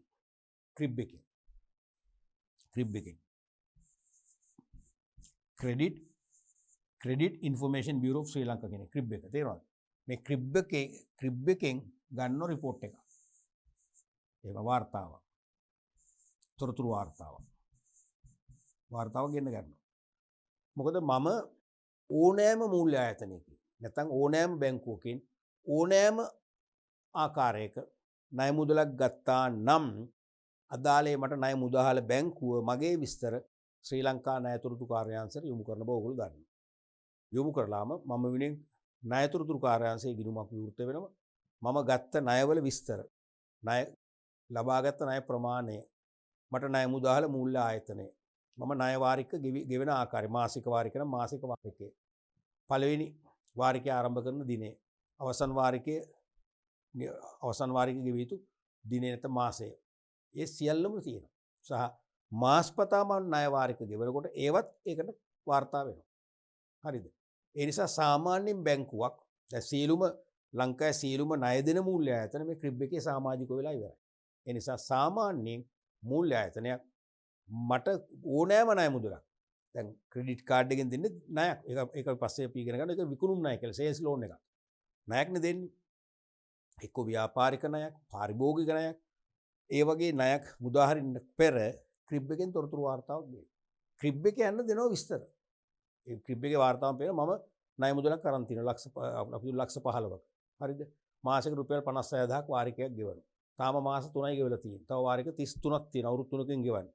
ඔය ඔක්කොම විස්තර තියෙනවානේ. ඒතර දන්නවා මෙයාට දැන් මෙයාගේ ආදායම් තත්ත්වය අනුව මෙයාට මීට වඩා දරන්න බෑ. එහෙනම් ණය පදින කුස් කරන්නේ. හැබැයි අපි හිතමු දැන් ඒ ක්‍රිබ් එකේ කියනවා නම් ඒ ගත්ත ණය මුදලින් 75ක් කොයිට වැඩියෙන් අප් ටු ඩේට් කියලා අපි කියන්නේ. නොකඩවා ප්‍රමාණ නොකර ගෙවලා තියෙනවා නම් තව 125ක් ගෙවන්න තිබුණා වුණත් මෙයා විශ්වාසවන්ත කෙනෙක් කියලා පේනවා. තේරෙනවද? මෙයා අනිවාර්යයෙන් මෙයාගේ විශ්වාසය පේනවා. එතකොට අපිට තව ණයක් උනත් ගන්න පුළුවන්. නැත්තම් දෙන්නේ නැහැ. එතකොට ක්‍රිබ් එකෙන් එන රිපෝට් එක අනුව තමයි අපිට ක්‍රෙඩිට් කාඩ් පත නිකුත් කරනවද කොච්චර ණය සීමාවක් අනුමත කරනවද තීරණය කරන්නේ. දැන් උදාහරණයක් වශයෙන් මමත් එක්තරා කාලයක යම් දේපලක් මිලදී ගන්න ණයක් ගත්තා අවුරුදු 3කින් පේවුවා. ඒක අප් ටු ඩේට් පේවුවා. ඒක උනේ මම වැඩ කරපු ආයතනයෙන් මට ලැබිය යුතු වැටුපෙන් කපලා ගෙවුව නිසා මට හානියක් නැහැ. ඒක අනිවාර්යයෙන් ගෙවුණා. නියමිත දෙන්නත් පෙර ගෙවුවා. ඒ නිසා හරියටම මේක වැඩේ කෙරුණා. ඒක පියවෙලා අවුරුදු 2-3ක් ගියාට පස්සේ මම ක්‍රෙඩිට් කාඩ් එකක් ඉල්ලනවා. ඉල්ලද්දි මම ඉල්ලුවා අපි හිතමු රුපියල් 50000ක් කියලා. 50000ක සීමාවක් ඉල්ලුවා නම් මට ඒ වගේ 3 ගුණයක් අනුමත වෙලා. මම ඩිම්මුණා ඊට පස්සේ ක්‍රෙඩිට් කාඩ් එක අම්මා. මම ඉල්ලපු ගානක 3 ගුණයක්. මම පස්සේ බැංකුවෙන් මගේ බැංකු ශාඛාවේ කල්පනාකරු මං හිතවත් කෙනෙක් මම ඇහුවා මොකද මේකට හේතුව ඇයි මෙච්චර දුන්නේ කියලා. ඒ පරව සර් මොන හරි ලෝන් එහෙම අරන් තියෙනවා. මොකද ලෝන් එකක් නම් මෙහෙම ලොකු ලෝන් එකක් ගත්තා මම මේ වැඩේට. දැන් ඒක මම ගෙවල ඉවර කරා. හිතේ අහන්න දෙයක් නැස. එහෙනම් ඉතින් සර් හොඳ ගනුදෙනු කරුවනේ. සර්ගේ විශ්වාසවන්ත භාවය නම් ක්‍රිබ් එකෙන් ආපු රිපෝට් එක නෝදගො මේක වෙන්නේ නැහැ. හරියටම කිව්වා. ඒ වගේ ක්‍රිබ් එකෙන් ගන්න පුළුවන්. දැන් කරන්ට් account holder කෙනෙක් නම් මාස 6ක විතර ස්ටේට්මන්ට් චෙක් කරන්න පුළුවන්. යා හරියට account එක ගිහින් තියෙනවා. ඒ වගේ විශ්වාසවන්ත භාවය කොහොම හරි චෙක් කරමු. මූලිකවම ක්‍රිබ් එකෙන් ලැබෙන රිපෝට් එක අනුව. ඊට පස්සේ ඉල්ලුම් කරු ලියලන රැකියාව හෝ වෘත්තිය. මොන වගේ රැකියාවක්ද කරන්නේ නැත්නම් මොන වගේ වෘත්තිකයේද? ගුරු වෘත්තියේද, ඉංජිනේරු වෘත්තියේද, වෛද්‍ය වෘත්තියද ආදී වශයෙන්. ඊට පස්සේ ඉල්ලුම් කරුට ණයපත් මගින් ගනුදෙනු කිරීමට ඇති අවශ්‍යතාවය ගැන හිතනවා. දැන් සමහර විට මම මුල්ම කාලේ ගුරුවරයෙක් ඉන්න කාලේ මම ක්‍රෙඩිට් කාඩ් ආපු මුල් හරියේ මම ඉල්ලුම් කරා. ඉතින් මගෙන් බැංකුව අහනවා මොකද්ද වෘත්තියට මම කරම ගුරු වෘත්තිය ඉස්කෝලේ උගන්වනවා ඔහොම කියලා කියනවා. මට කිසිම බැංකුවක් දුන්නේ නැහැ. දැනගත්ත මේ මනුස්සයෝ දීලා වැඩක් නැහැ. ලොකු පඩිත් නැහැ නේ කාලේ. උපාධි වලුණොත් බොහොම අඩුයි කාලේ. තේරුණාද? අනික මෙයා මේ ඉල්ලන්නේ සමහරට ළමයිට ඉගෙනීමේදී ඉගෙනීම ආධාරකයක් වශයෙන් පෙන්වන්න. එහෙමනම් බැංකුවල වැඩක් නැහැ. ඕක හරියට කරන්ට් account එකක් ඕපන් කරලා මම ලක්ෂ 50ක් දානවා. මිලියන 5ක්. තේරුණාද? ලක්ෂ 50ක් දානවා. මම ඒ account එක ඔපරේට් කරන්නේ නැහැ. චෙක් පත් නිකුත් කරන්නෙත් නැහැ. චෙක් පත් වලින් ලැබෙනවා මං ඉරුවට දාන්නෙත් නැහැ. බැංකුවට එහෙනම් මාව තේරුමක් නැහැ. හැබැයි යම් කරන්ට් account එකක් පොවත්වගෙන රුපියල් ලක්ෂයක ධාරිතාවය. ඒ කියන්නේ ලක්ෂයක ධාරිතාවය නිතරම රෝල් වෙනවා. හර වෙනවා බැර වෙනවා තේරෙනවද? එයා තමයි වටින්නේ බැංකුවට. මොකද ඒකෙන් තමයි සේවා ආදායම්, පමා ගාස්තු, මුද්‍ර ගාස්තු වගේම බැංකුවට ආදායම් ලැබෙන්නේ. ඒ නිසා බැංකුව බලනවා ක්‍රෙඩිට් කාඩ් එකක් අරගෙන මම නිකන් තියාගත්තු බැංකුවට වැඩක් නැහැ. මොකද මම වෙනුවෙන් ක්‍රෙඩිට් කාඩ් හෝල්ඩර් වෙනුවෙන් account එකක් ඕපන් කරනවා. ඒක මාස්පතා යාවත් කාලන කරනවා, අප්ඩේට් කරනවා. මාස්පතා මට ස්ටේට්මන්ට් එකක් කරනවා. ලිපිකාර වියදම් යනවනේ. ලිපිකාර වියදම් ගියාට මගෙන් ආදායම් ලැබෙන්නේ නැහැ. ඒ නිසා බලනවා ඉල්ලුම් කරුට ණයපත් මගින් ගනුදෙනු කිරීමට අවශ්‍යතාවයක් තියෙනවා. මෙයා කාර්යබහුල කෙනෙක්ද? කාර්යබහුල කෙනෙක්ද? නිතරම ගමන් බිමන් යන කෙනෙක්ද? එහෙනම් මෙයාට තමයි ක්‍රෙඩිට් කාඩ් එක අවශ්‍ය වෙන්නේ. ඔන්න අවශ්‍යතා හතර සලකලා බලලා තමයි ක්‍රෙඩිට් කාඩ් එකක් දෙනවද නැද්ද කියලා තීන්දුව කරන්නේ. පැහැදිලිද? රයිට්. අපි ඊළඟට බලමු මේ තියෙන උදාහරණයක් ක්‍රෙඩිට් කාඩ් එකකට. මේ ණයපත් ක්‍රමේ ක්‍රියාකාරීත්වය. ණයපත් ක්‍රමේ ක්‍රියාකාරීත්වය හැදෙන්නේ මෙහෙමයි. බැංකුව ණයපත් හිමිය වෙළෙන්ද. වෙළෙන්ද කියන්නේ අනුමත ව්‍යාපාරික මර්චන්ට්.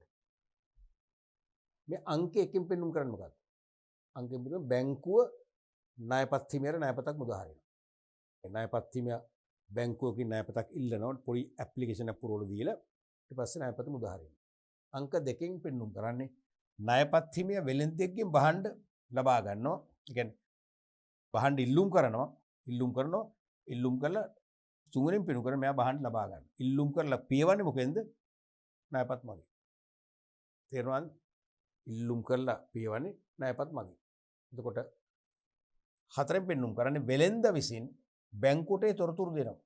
දැන් වෙළෙන්ද ළඟ තියෙනවානේ අර ක්‍රෙඩිට් කාඩ් එකකින් ගෙවීම් කරාම බිල්පත් දෙකක් නිකුත් වෙනවානේ ඉලෙක්ට්‍රොනික ඩේටා සබ්මිෂන් එකේ. එකක් ක්‍රෙඩිට් කාඩ් හෝල්ඩර්ට මෙයාට දෙනවා. එකක් වෙළෙන්ද ළඟ තියා ගන්න ඕනේ. අන්න ඒකේ විස්තර යවනවා මාසයකට සැරයක් බැංකුවට. තේරෙනවද? මාසෙකට ගියාට මාසයක් අවසන් වෙන්න ඕනේ නැහැ. මේ අදම මම මේ ණයපත් හිමිය කරන ගෙවීම අදම වෙළෙන්දගේ ගිණුමට බැර වෙනවා. තේරෙනවද?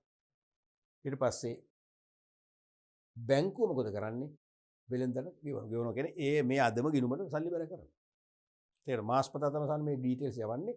නමුත් සිස්ටම් එක අනුව පරිගණක වැඩසටහන හදලා තියෙන විදිහටයි මම ක්‍රෙඩිට් කාඩ් එකෙන් පේ කරන විටම ඉලෙක්ට්‍රොනික ඩේටා සර්ච් මැෂින් එක සම්බන්ධ කරලා තියෙනවා කාඩ් සෙන්ටර්. කාඩ් සෙන්ටර් එකේ අදාළ වෙළෙන්ද වෙනුම account එකක් තියෙනවා. ඒ වෙළෙන්ද account එකට බැර වෙනවා. තේරුණාද? ওই විදිහට තමයි ණයපත් වලින් ගනුදෙනු ක්‍රියාවලිය වෙන්නේ. කෙටියෙන් ඇහුවොත් එහෙම ලියන්න ඕනේ මේ වගේ.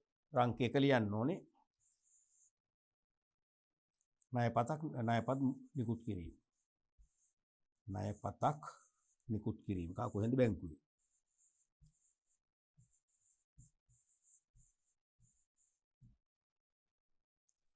දෙක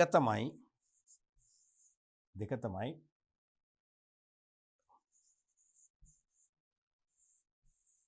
ණයපත් මගින් ගෙවීම් කිරීම. ගෙවනකම් බහන්න අපිට අතර ගන්න බෑනේ. මුලින් ගෙවන්න ඕන. ගෙවීම් කිරීම. තේරෙනවද? බහන්න ඉල්ලලා ගෙවීම් කරනවා. ගෙවීම් කරාම තමයි බහන්න අපිට නිකුත් කරන්නේ. තුන්වෙනි එක තමයි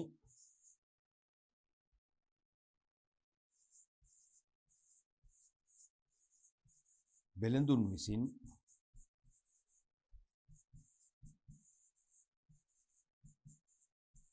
භාණ්ඩ හෝ සේවා මුදා හැරීම.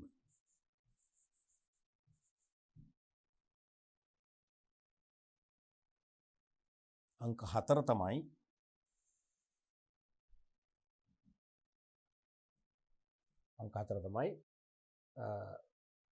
වෙළෙන්දේ විස්තර බැංකුවට යොමු කරන එක. තේරෙනවද? 4 තමයි වෙළෙන්දා විසින් බැංකුවට ණයපත් ගනුදෙනු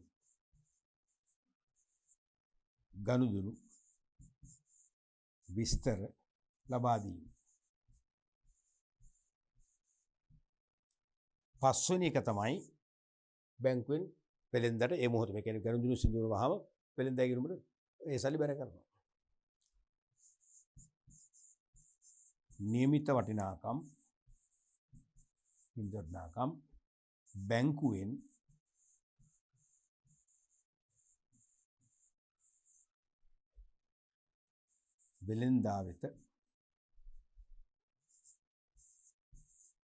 වෙළෙන්දා වෙත ගෙවීම. ඒ කියන්නේ ගිණුමට බැර කරනවා. ගිණුමට බැර කිරීම තමයි කරන්නේ. ගිණුමට බැර කරන්නේ. අතින් ගෙවන්නේ නැහැ නැත්තම්. තේරෙනවද? ගිණුමට බැර කරන්නේ. ඔය විදිහට තමයි ණයපත් මගින් ගනුදෙනු ක්‍රියාවලිය දල වශයෙන් ක්‍රියාත්මක වෙන්නේ. අපි බලමු ඊළඟට ණයපත් වලට සම්බන්ධ ප්‍රධාන පාර්ශවයන්.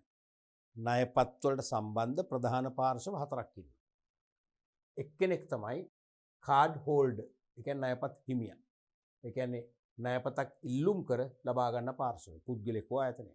තේරුණානේ? බැංකුවකින් නියමිත ඉල්ලුම් පත්‍රය පුරවල සමහර බැංකුව අපිත් එක්ක සාකච්ඡාවක් කෙටි පිළිසඳරක යෙදෙන අපි විස්තර ගන්න අපි මොනවද කරන්න කියලා බලන්න. අපේ ආදායම් තත්ත්වය බලන්න, අපේ වෘත්තිමය තත්ත්වය බලන්න. බලලා අපිට බැංකුවේ ණයපතක් අපි ලබා ගන්න.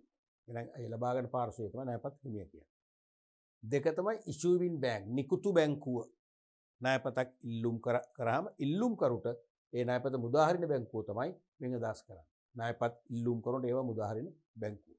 අපි සම්පත් බැංකුවෙන් ඉල්ලුම් කරේ සම්පත් බැංකුව තමයි අපිට නිකුත් කරන්නේ. නෑ සම්පත් බැංකුව තමයි ඉෂුවින් බැංක් කියන්නේ නිකුතු බැංකුව කියන්නේ. තුන්වෙනි එක තමයි ක්‍රෙඩිට් කාඩ් ඇසෝසියේෂන් ණයපත් සංගමය. ක්‍රෙඩිට් කාඩ් ඇසෝසියේෂන් ලෝකයේ රටවල් කීපයක පමණ ගොඩක් නෑ. ගොඩක්ම තියෙන ඇමරිකා ස්ථානගතලා තියෙන. රටවල් කීපයක ජාත්‍යන්තර ණයපත් සංගම් ක්‍රියාත්මක වෙනවා. ඒ කියන්නේ ණයපත් ඊටාම සුරක්ෂිත ලෙස ආරක්ෂිත විධිවිධාන ඇතුළත් කරලා තේරෙනවද? මුද්‍රණය කරලා තමන්ගේ සමාජිකත්වය ලබාගත් බැංකු හා වෙනත් මූල්‍ය ආයතන වල මුදා හරින. අන්නේ ජාත්‍යන්තර ණයපත් සංගමය අනිවාර්යයෙන් මේකට සම්බන්ධයි. මොකද ඒගොල්ලෝ තමයි මේක මුදා හරින්නේ. තේරෙනවද? සමාජික බැංකුවල ඉල්ලීම මත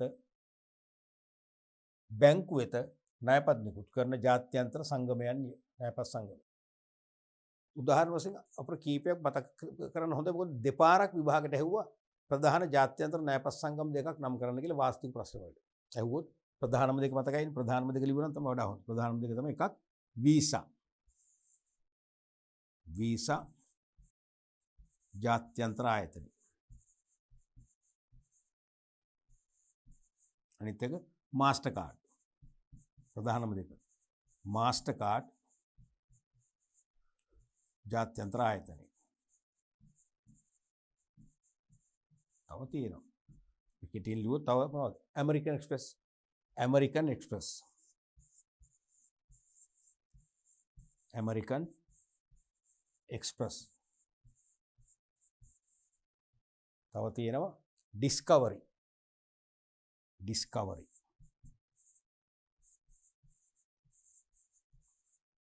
තව තියෙනවා ඇම්බ්‍රෝ. ඇම්බ්‍රෝ. ඇම්බ්‍රෝ. ඔයගේ ජාත්‍යන්තර කීපයක්ම තියෙනවා. ඊළඟ එක තමයි මර්චන්ට් ඕ සෙලර්. ඒ කියන්නේ ණයපත් පිළිගනිමින් භාණ්ඩ සේවා අලෙවි කරන ව්‍යාපාරිකයෙක්. හැමෝම ණයපත් බාර ගන්න යන දරුවනේ. දැන් අපි පාරේ ගමනක් යනකොට පුංචි තැඹිලි කඩ තියෙනවා. කුරුම්බ අලෙවි කරන. ඒ තැඹිලි කඩේ සමහර පොල්ලතු වලින් සෙවන හදාගෙන පුංචි කඩයක්. තැඹිලි ගෙඩියක් බීලා අපි ක්‍රෙඩිට් කාඩ් එක දෙනවා ගන්න කියලා. පුළුවන් දේ මොනසල ගන්න එහෙම ගන්න නැහැ. හැමෝම බාර ගන්න නැහැ. ඒ නිසා අදාළ ණයපත් නිකුත් කරන බැංකුවත් එක්ක ගිවිසගත්ත විවිධ ව්‍යාපාර සුපිරි වෙළෙන්සැල්, පෞද්ගලික වෙළෙන්සැල්, සංචාරක හෝටල්, භෝජනාගාර, තෙල් පෙරවුම්හල්, පෙට්‍රල් ෂෙඩ්ස් වගේ තියෙනවනේ. අන්න ඒ වගේ අය තමයි මේක අදහස් කරන්නේ. ණයපත් පිළිගනිමින් භාණ්ඩ සේවා අලෙවි කරන ව්‍යාපාරිකයෝ. ඒ වගේ ප්‍රධාන පක්ෂ හතරක් සම්බන්ධයි ණයපත් සම්බන්ධ. ඊළඟට බලමු ණයපත් හා හරපත් වල අසමානතා. විභාගයට නිතර අහන තැනක් මේක. තේරෙනවද? සමහර විට සමාන අසමානතා කියලා අහන්නත් පුළුවන්. මෙතෙක් අහලා නැහැ දෙපැත්තම හදිස්සිය සමානතා කියලා හෙව්වොත් මොනවද ලියන්නේ? ලියනකොට දෙකම ඉලෙක්ට්‍රෝනික චුම්බකපත් විශේෂයක් වීම. නැත්නම් ඉලෙක්ට්‍රෝනික මේ ප්ලාස්ටික් කාඩ් පතක් වීම. තේරෙනවද?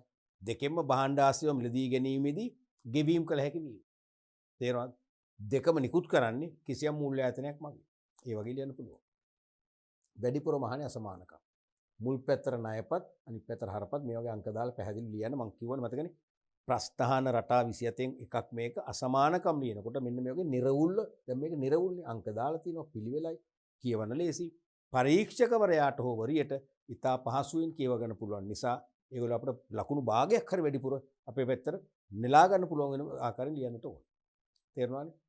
පළවෙනි එක තමයි ලබා ගැනීමට ගිණුමක් අවශ්‍ය නැහැ. ණයපතක් ලබා ගන්න ගිණුමක් ඕනේ නැහැ. ගිණුමක් තියනවා කියන්නේ ගනුදෙනු කරුවෙක්නේ. ගනුදෙනු කරුවෙක් වෙන්න ඕනේ නැහැ. බැංකුවේ ණයපතක් ගිණුමක් නැති අයටත් නිකුත් කරනවා. නමුත් හරපත අනිවාර්යයෙන්ම ගිණුම අවශ්‍යයි. ජංගම හෝ මොකක්ද? එක්ක ජංගම නැත්නම් ඉතුරු. එක්ක ජංගම හෝ ඉතුරුම් ගිණුමක් අවශ්‍යයි. දෙක එකක්වත් තියෙනවා. ස්ථාවර ගිණුම දෙන්නේ නැහැ. මොකද ඒකේ ගිණුම සල්ලි අපහු ගන්න බෑනේ අපිට කල්පිරනක. ගිණුමක් අවශ්‍යයි. මෙතකයි දෙවෙනි එක තමයි අනුමත සීමාවක් දක්වා ගනුදෙනු කරන්න පුළුවන්. අපට අනුමත සීමාවක් තියෙන ණය සීමාව ලක්ෂ 5ක් නම් 5ක් දක්වා 15ක් නම් 15ක් දක්වා ඒ වගේ පුළුවන්. නමුත් හරපතේ ගිණුමේ ඇති මුදල් දක්වා ගනුදෙනු කරන්න පුළුවන්. මෙහාට බෑ. ගිණුමේ තියෙන ලක්ෂ 10ද 10 ඉවරනම් පස්සේ කරන්න දෙයක් නෑ. මේකේ අනුමත සීමාව දක්වා පුළුවන්.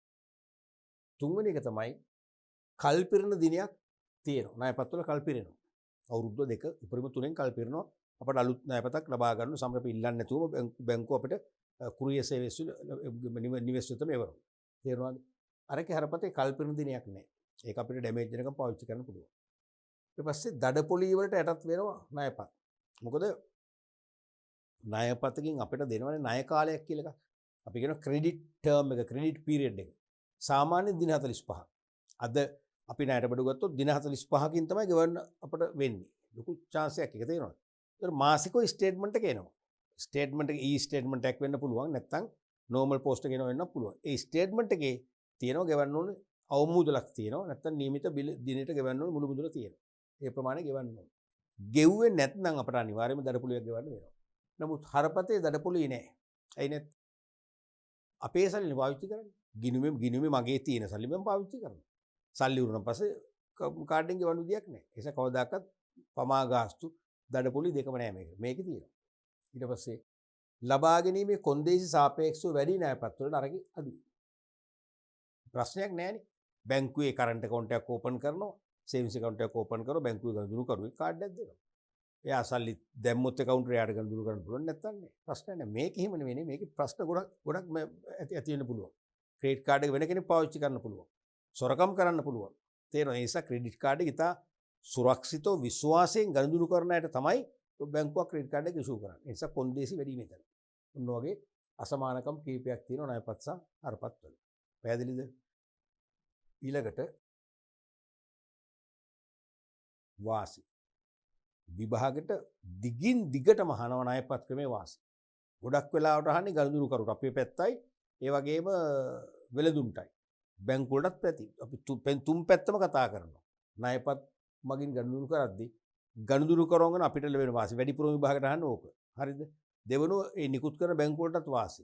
තුන්වනුව ණයපත් පිළි අරගෙන භාණ්ඩ සේවා අලෙවි කරන ව්‍යාපාරයකටත් වාසි. තුන් පැත්තම කතා කරනවා. රයිට්. අපට ලැබෙන වාසි තමයි අතේ මුදල් නොමැතිවද භාණ්ඩ ලබා ගන්න පුළුවන්. ඕක හරි සහනයක්නේ. දැන් අපිට සමහරලාට පර්ස් එක අරගෙන පර්ස් එකේ සල්ලි ගාන බලන්න සල්ලි කීයක් මන් ළඟ තියෙනවද? අන්න සල්ලි තියෙනවද මේ භාණ්ඩ ගන්න.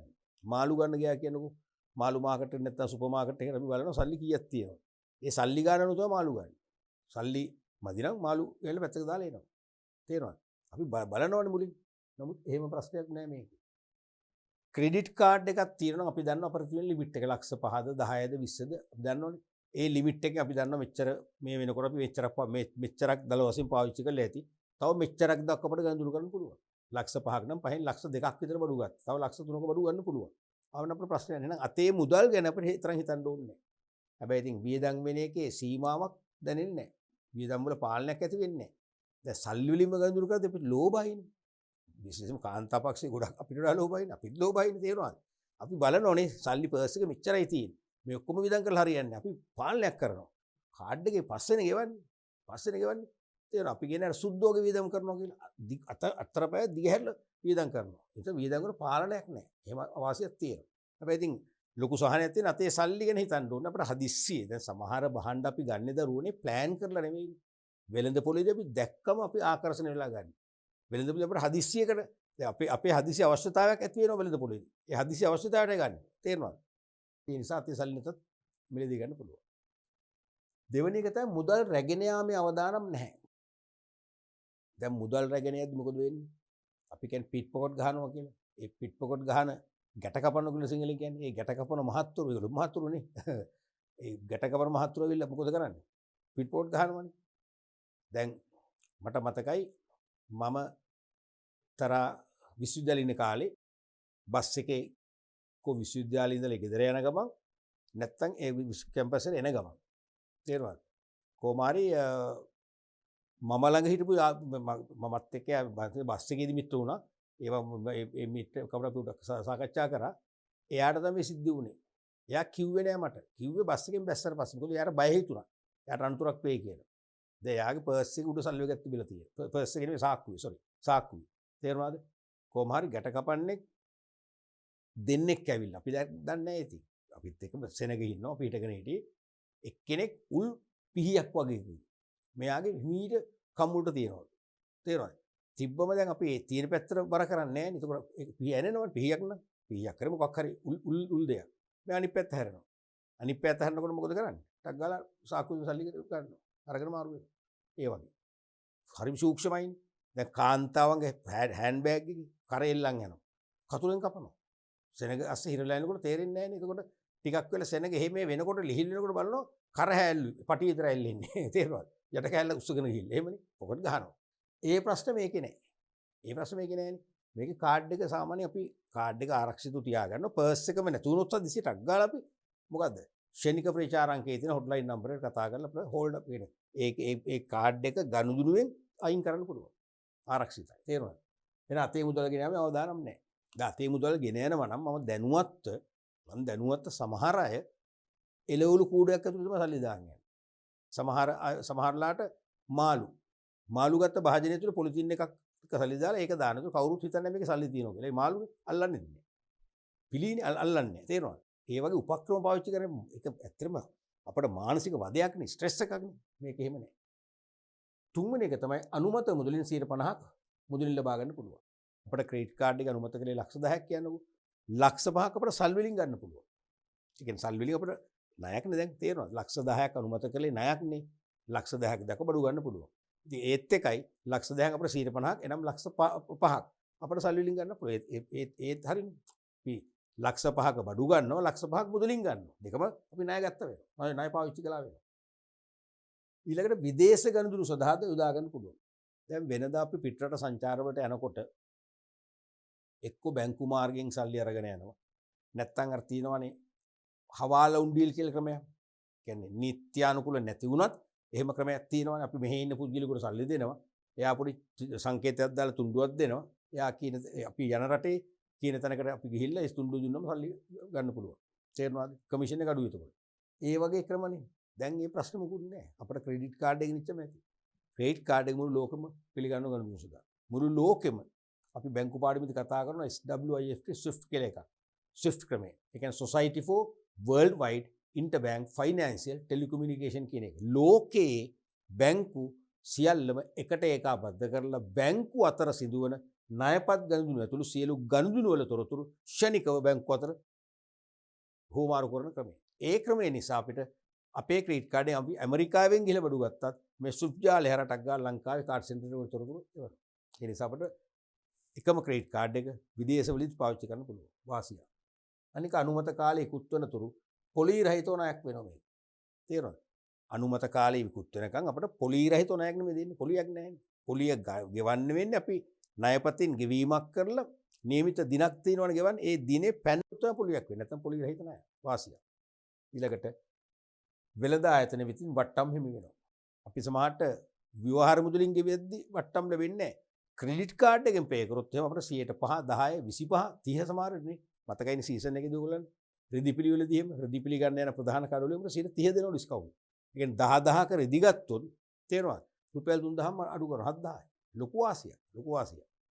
ඊළඟට මාසික ලැබෙන ගිණුම් ප්‍රකාශනයේ අවමශේෂයේ ගෙවීමෙන් ණයපතේ ක්‍රියාකාරීත්වය අඛණ්ඩව රඳව ගන්න පුළුවන්.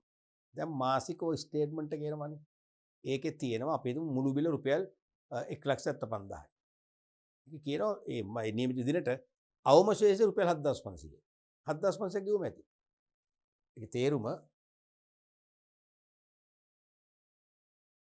ඒකේ තේරුම එහෙමයි එන්නේ. දැන්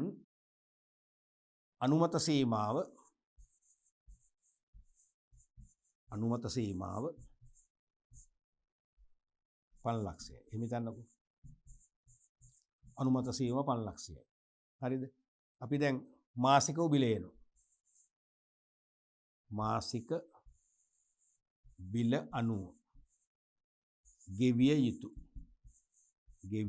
යුතු මුළු අගය අපි හිතමු 2,20,000.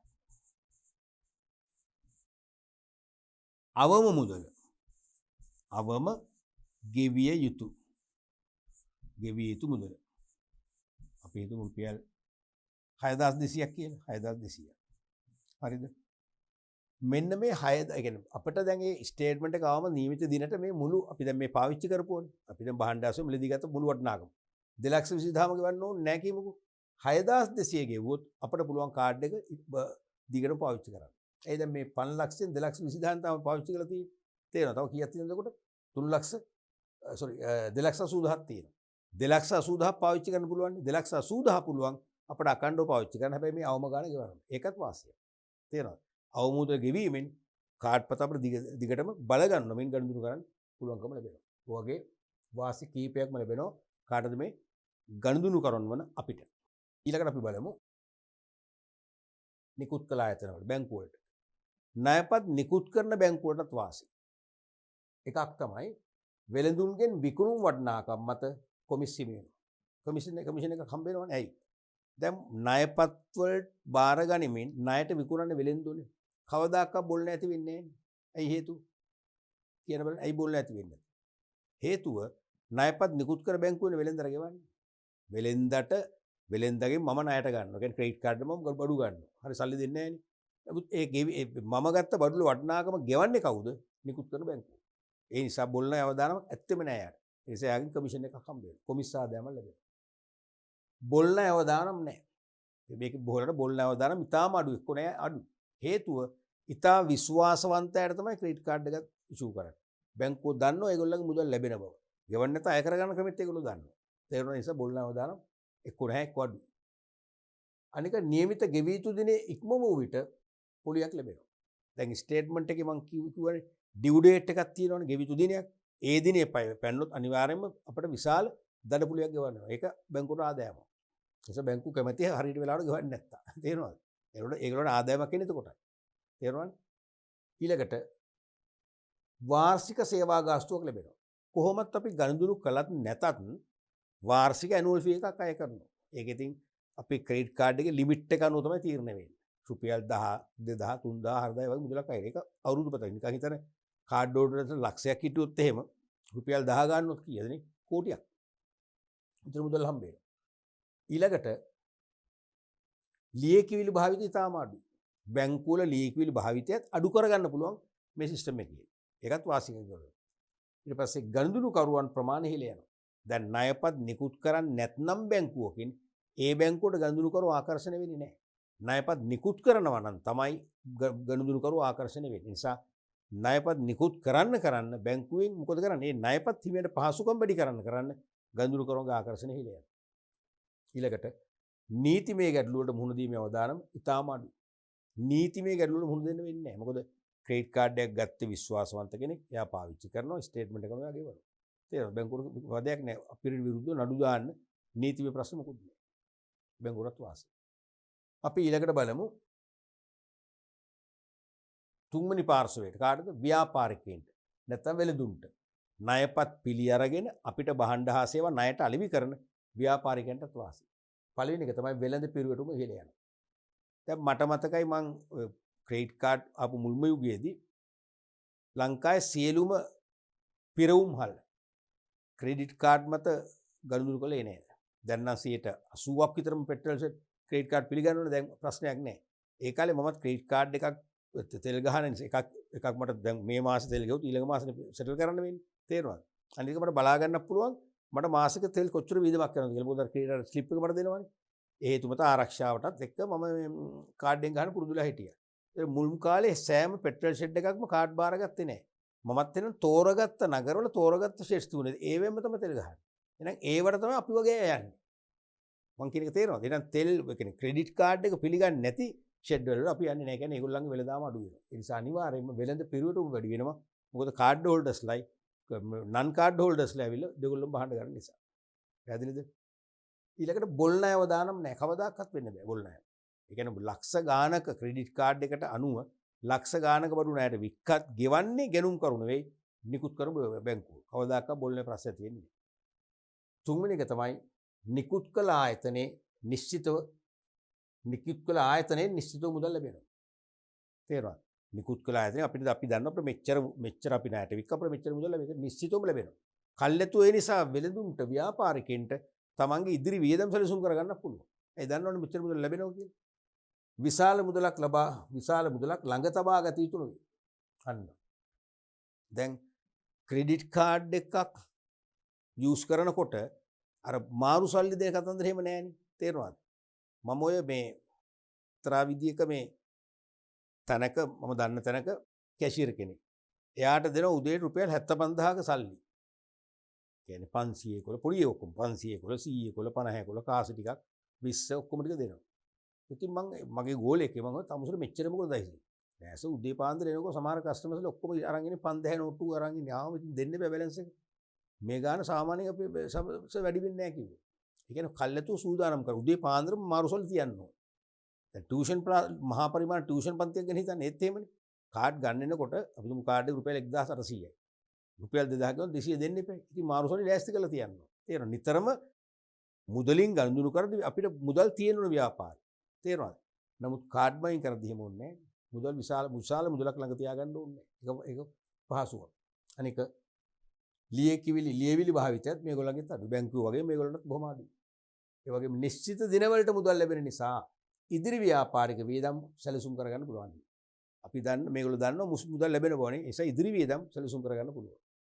අනික වෙළඳ නාමාවලිය තුලින් ස්වයංක්‍රීයව කීර්ති නාමයක් ඇති වෙනවා. දැන් ණයපත් නිකුත් කර බැංකුව අපි කියන පොඩි බුක්ලට් එකක් ගහනවා කියලා. ඒ කියන්නේ තමන්ගේ ණයපත් පිළිගන්න ගිවිසගත්ත ආයතනවල නාමාවලියක් හදනවා. පෙට්‍රල් ෂෙඩ් වෙන්න පුළුවන්, සංචාරක හෝටල් වල ඒ ඔක්කොම නම් දානවා. දාලා ඒක වෙබ්සයිට් එකට දානවා. සමහර කස්ටමර්ස්ලටත් බයි හෑන්ඩ් දෙන පොඩි ලීෆ්ලට් එක ගහලා. ඒතර අපි දන්නවා ලංකාවේ කොහේ ගියත් ට්‍රිප් එකක් ගියා කියන්නේ මේ ක්‍රෙඩිට් කාඩ් එකෙන් ගෙවිය හැකි ව්‍යාපාර කවුද? බදුල්ල ගියා කියන්නේ බදුල්ල කවුද මේ බාරගන්නේ? යාපනයේ ගියා කියන්නේ එහෙනම් යාපනයේද කවුද බාරගන්නේ? අන්න ඒ වාසි. ඒ නිසා අන්නේ නම ඇතුළත් වෙන නිසා ගොඩක් අය ඔය නම කියවන නිසා නෙට් එකෙන් හරි කියවන නිසා ඒ නමට නිකම් මොකද වෙන්නේ? ප්‍රසිද්ධියක් ඇති වෙනවා. ඔන්න වගේ ණයපත් මගින් ගනුදෙනු කරගෙන අපිට නිකුත් කළ බැංකුව වලට වෙළඳුන්ට කියන තුන්ගොල්ලන්ටම මේකේ වාසි තියෙනවා. පැහැදිලිද? අපි ඊළඟට බලමු විද්‍යුත් මුදල් පසුම්බිය ඊවලොට්. විද්‍යුත් මුදල් පසුම්බිය මේකත් අද වන විට ලෝකෙම ලංකාවේ ජනප්‍රිය ගෙවීම් මාධ්‍ය අපට පතලා තියෙනවා. විද්‍යුත් මුදල් පසුම්බිය අර පර්ස් එකම විද්‍යුත් ආකාරයට ඊවලොට් කියලා කියනවා. ඊපර්ස් කියලා කියන්න පුළුවන් කොට. ඊවලොට් stands for electronic wallet. මේ කියන්නේ මේ ඊවලොට් කියන්නේ ඉලෙක්ට්‍රෝනික පසුම්බියක් කියන එක. තේරුණාද? It is a type of electronic card which is used for transaction made online through a computer or a smartphone. පරිගණකයක් හෝ ස්මාර්ට් දුරකථනයක් මගින් ගෙවීම් කිරීමට පාවිච්චි කරන්න පුළුවන් විශේෂිත මුදල් වර්ගයක් විදිහට තමයි අපි මේක හඳුනගන්නේ. An e-wallet needs to be a link with the individual's bank account to make payments. මේකෙදි ඊවොලුස් වලින් ගෙවීම් කරන්න අනිවාර්යයෙන්ම බැංකුවක් එක්ක අපි ලින්ක් එකක් හදා ගන්නවා. තේරෙනවද? අනිවාර්යයෙන් අපි ලින්ක් එකක් හදා ගන්නවා. The utility of e-wallet is same as a credit card or a debit card. ණයපතකින් හරපතකින් ගෙවීම් කිරීමේ ක්‍රියාවලියටම සමාන ගෙවීම් කිරීමක් තමයි මේකෙන් වෙන්නේ. තේරුණාද?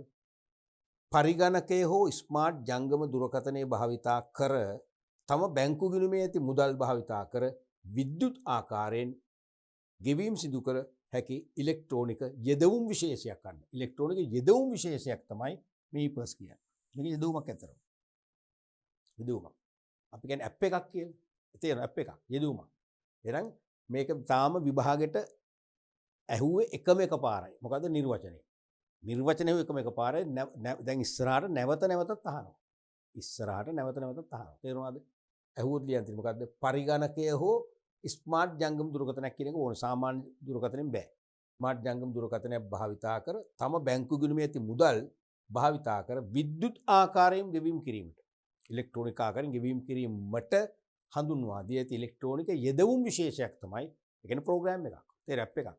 ඉලෙක්ට්‍රොනික යෙදවුම් විශේෂයක් තමයි e-wallet කියන්නේ.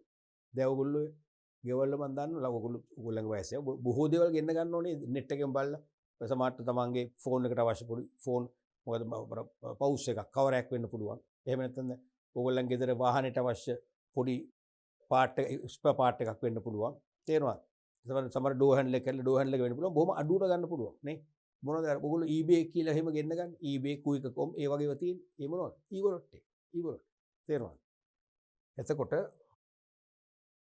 උදාහරණ ඔය තියෙන Apple Pay, Alipay, Microsoft Wallet, American Express, Payton, Mobiquick, Samsung Pay, Afterpay, etc.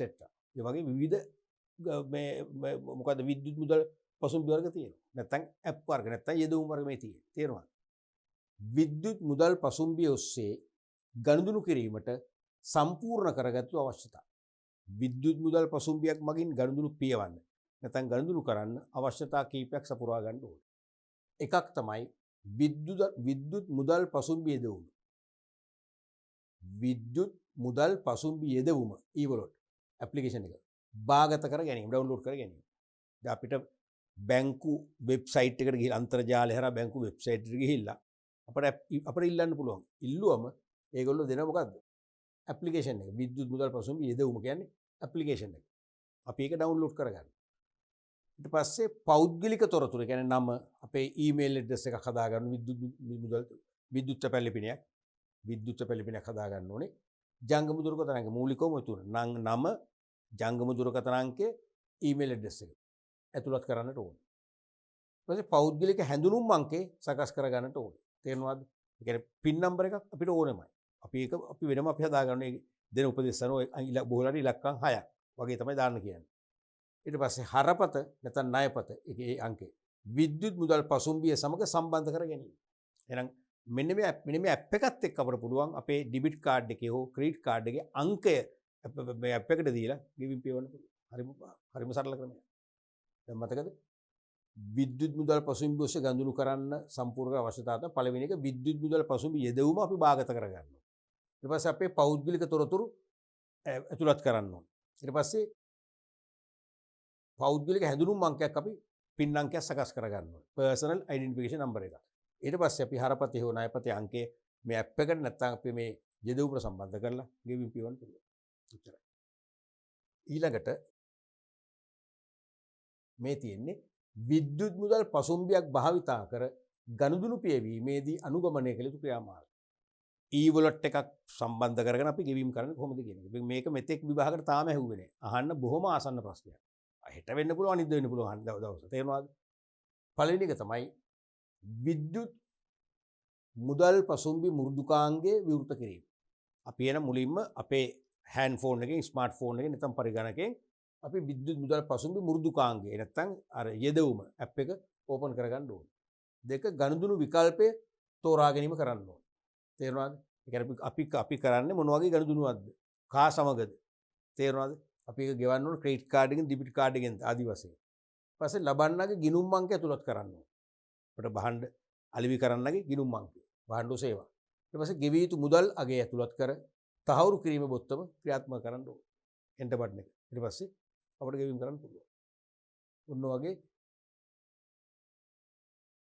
දැන් ණයපත් ජනප්‍රිය කිරීම සඳහා බැංකුව අනුගමනය කරන උපාය මාර්ග. දැන් ඒක විභාගයට නිතර අහන ප්‍රශ්නයක් නිසා අපි මේ ගත්ත විශේෂයෙන් කතා කරන්න. ණයපත් තාම භාවිතය ඉතාම අඩුයි. මහ බැංකුව මේ මෑතකදී කර සමීක්ෂණයක් කරනවා කියනවා ලංකාවේ ජනගහනයෙන් තවම 6ක් 8ක් අතර ප්‍රමාණයක් තමයි ණයපත් පාවිච්චි කරන්නේ. ඒ කියන්නේ බොහොම අඩුයිනේ. එහෙනම් ණයපත් භාවිතය ජනප්‍රිය කරන්න බැංකුව අනුගමනය කරන උපාය මාර්ග කීපයක් තියෙනවා. එකක් තමයි ආකර්ෂණීය වට්ටම් ලබා දෙන එක. ණයපත් මගින් බහන්න ගන්නකොට වැඩි වට්ටම් දෙනවා. ඒ වට්ටම නිසාම අපි ක්‍රෙඩිට් කාඩ් එක පාවිච්චි කරනවා. මේ කතා කරන මම උනා සමහර බහන්න ක්‍රෙඩිට් කාඩ් එකෙන් ගන්න කැමති. මොකද මම දන්නවා ඩිස්කවුන්ට් හම්බ වෙනවා. විශේෂයෙන්ම සීසන් එකේ රිදි පිළිගන්නකොට ඔයගොල්ලෝ අත්දැකීම් තියෙනවා. ඔයගොල්ලෝ අම්මලා තාත්තලා කතා වෙනවා හරිය ඇහිලා ඇතිනේ. අනිවාර්යයෙන්ම ක්‍රෙඩිට් කාඩ් එකෙන් පේ කරන්න. මොකද 30ක වගේ ඩිස්කවුන්ට් හම්බ වෙනවා. තේරෙනවද? අනිත් එක තමයි විවිධ ගාස්තු අය කිරීම අඩු කිරීම. සමහර ක්‍රෙඩිට් කාඩ් වලට විවිධ ගාස්තු අය කරනවට වැඩි. ඒ කියන්නේ එක්කෝ ඔන්න අර පමා වුණාම දඩපොලි අය කරනවා. ඇතුළත් වීමේ ගාස්තු කියලා අය කරනවා. වාර්ෂික සේවා ගාස්තු කියලා අය කරනවා. තේරෙනවද? වාර්ෂික නැත්නම් නිකම්ම වාර්ෂික ගාස්තු කියලා අය කරනවා. සේවා ගාස්තු වෙනම අය කරනවා. වැඩි. එකම සිද්ධියකට එකම පුද්ගලයාගෙන අය කරන මේ ගාස්තු අඩු කරන්න. ඊළඟට විවිධ පාරිභෝගික අවශ්‍යතාවලට ගැලපෙන කාඩ් වර්ග හඳුන්වලා දෙන්න ඕනේ. එකිනෙකාගේ අවශ්‍යතාවලට ගැලපෙන කාඩ් වර්ග හඳුන්වලා දෙන්න පුළුවන්. තේරුණාද? ඒ අපි දැන් නිතර වාහනකින් ගමන් කරන කෙනෙක් නෑ. යාට නිතර තෙල් ගහන්න වෙන වාහනයට. ඒ තෙල් ගහනකොට ටිකක් වැඩිපුර ඩිස්කවුන්ට් එකක් ගන්න පුළුවන් වුණ ආකාරي. තේරුණාද? කාඩ් එකක්. ඒ කාඩ් ලංකාවේ තියෙනවා. මමත් කාලේ පාවිච්චි කරා හැම එකක්. ඒ වගේ එකිනෙකාගේ අවශ්‍යතාවයට ගැලපෙන මට්ටමේ කාඩ් හඳුන්වා දෙන්න පුළුවන්. අනික නිකුත් කිරීමේ කොන්දේස අඩු කරන්න පුළුවන්. දැන් නිකුත් කරන කොන්දේස් තියෙනවනේ. ස්ථාවර ආදායමක් තියෙන්න ඕන. නැත්නම් රජයේ සේවකෙක් වෙන්න ඕන. නැත්නම් අපි ඉන්කම් ටැක්ස් ගෙවන කෙනෙක් වෙන්න ඕන. නැත්නම් කිසියම් කෙනෙක් අප වෙන්න ඕන. ඒ වගේ කොන්දේසි පුළුවන් තරම් ලිහිල් කරන්න ඕන. ලිහිල් කරලා මේ වැඩේ කරන්න ඕන. අනිත් එක තමයි අමතර කාඩ් පත් සප්ලිමන්ටරි ඉෂුව එකක් නම් කරන පුද්ගලයන් විතර ලබා දෙන්න. මම තව වාසියක්.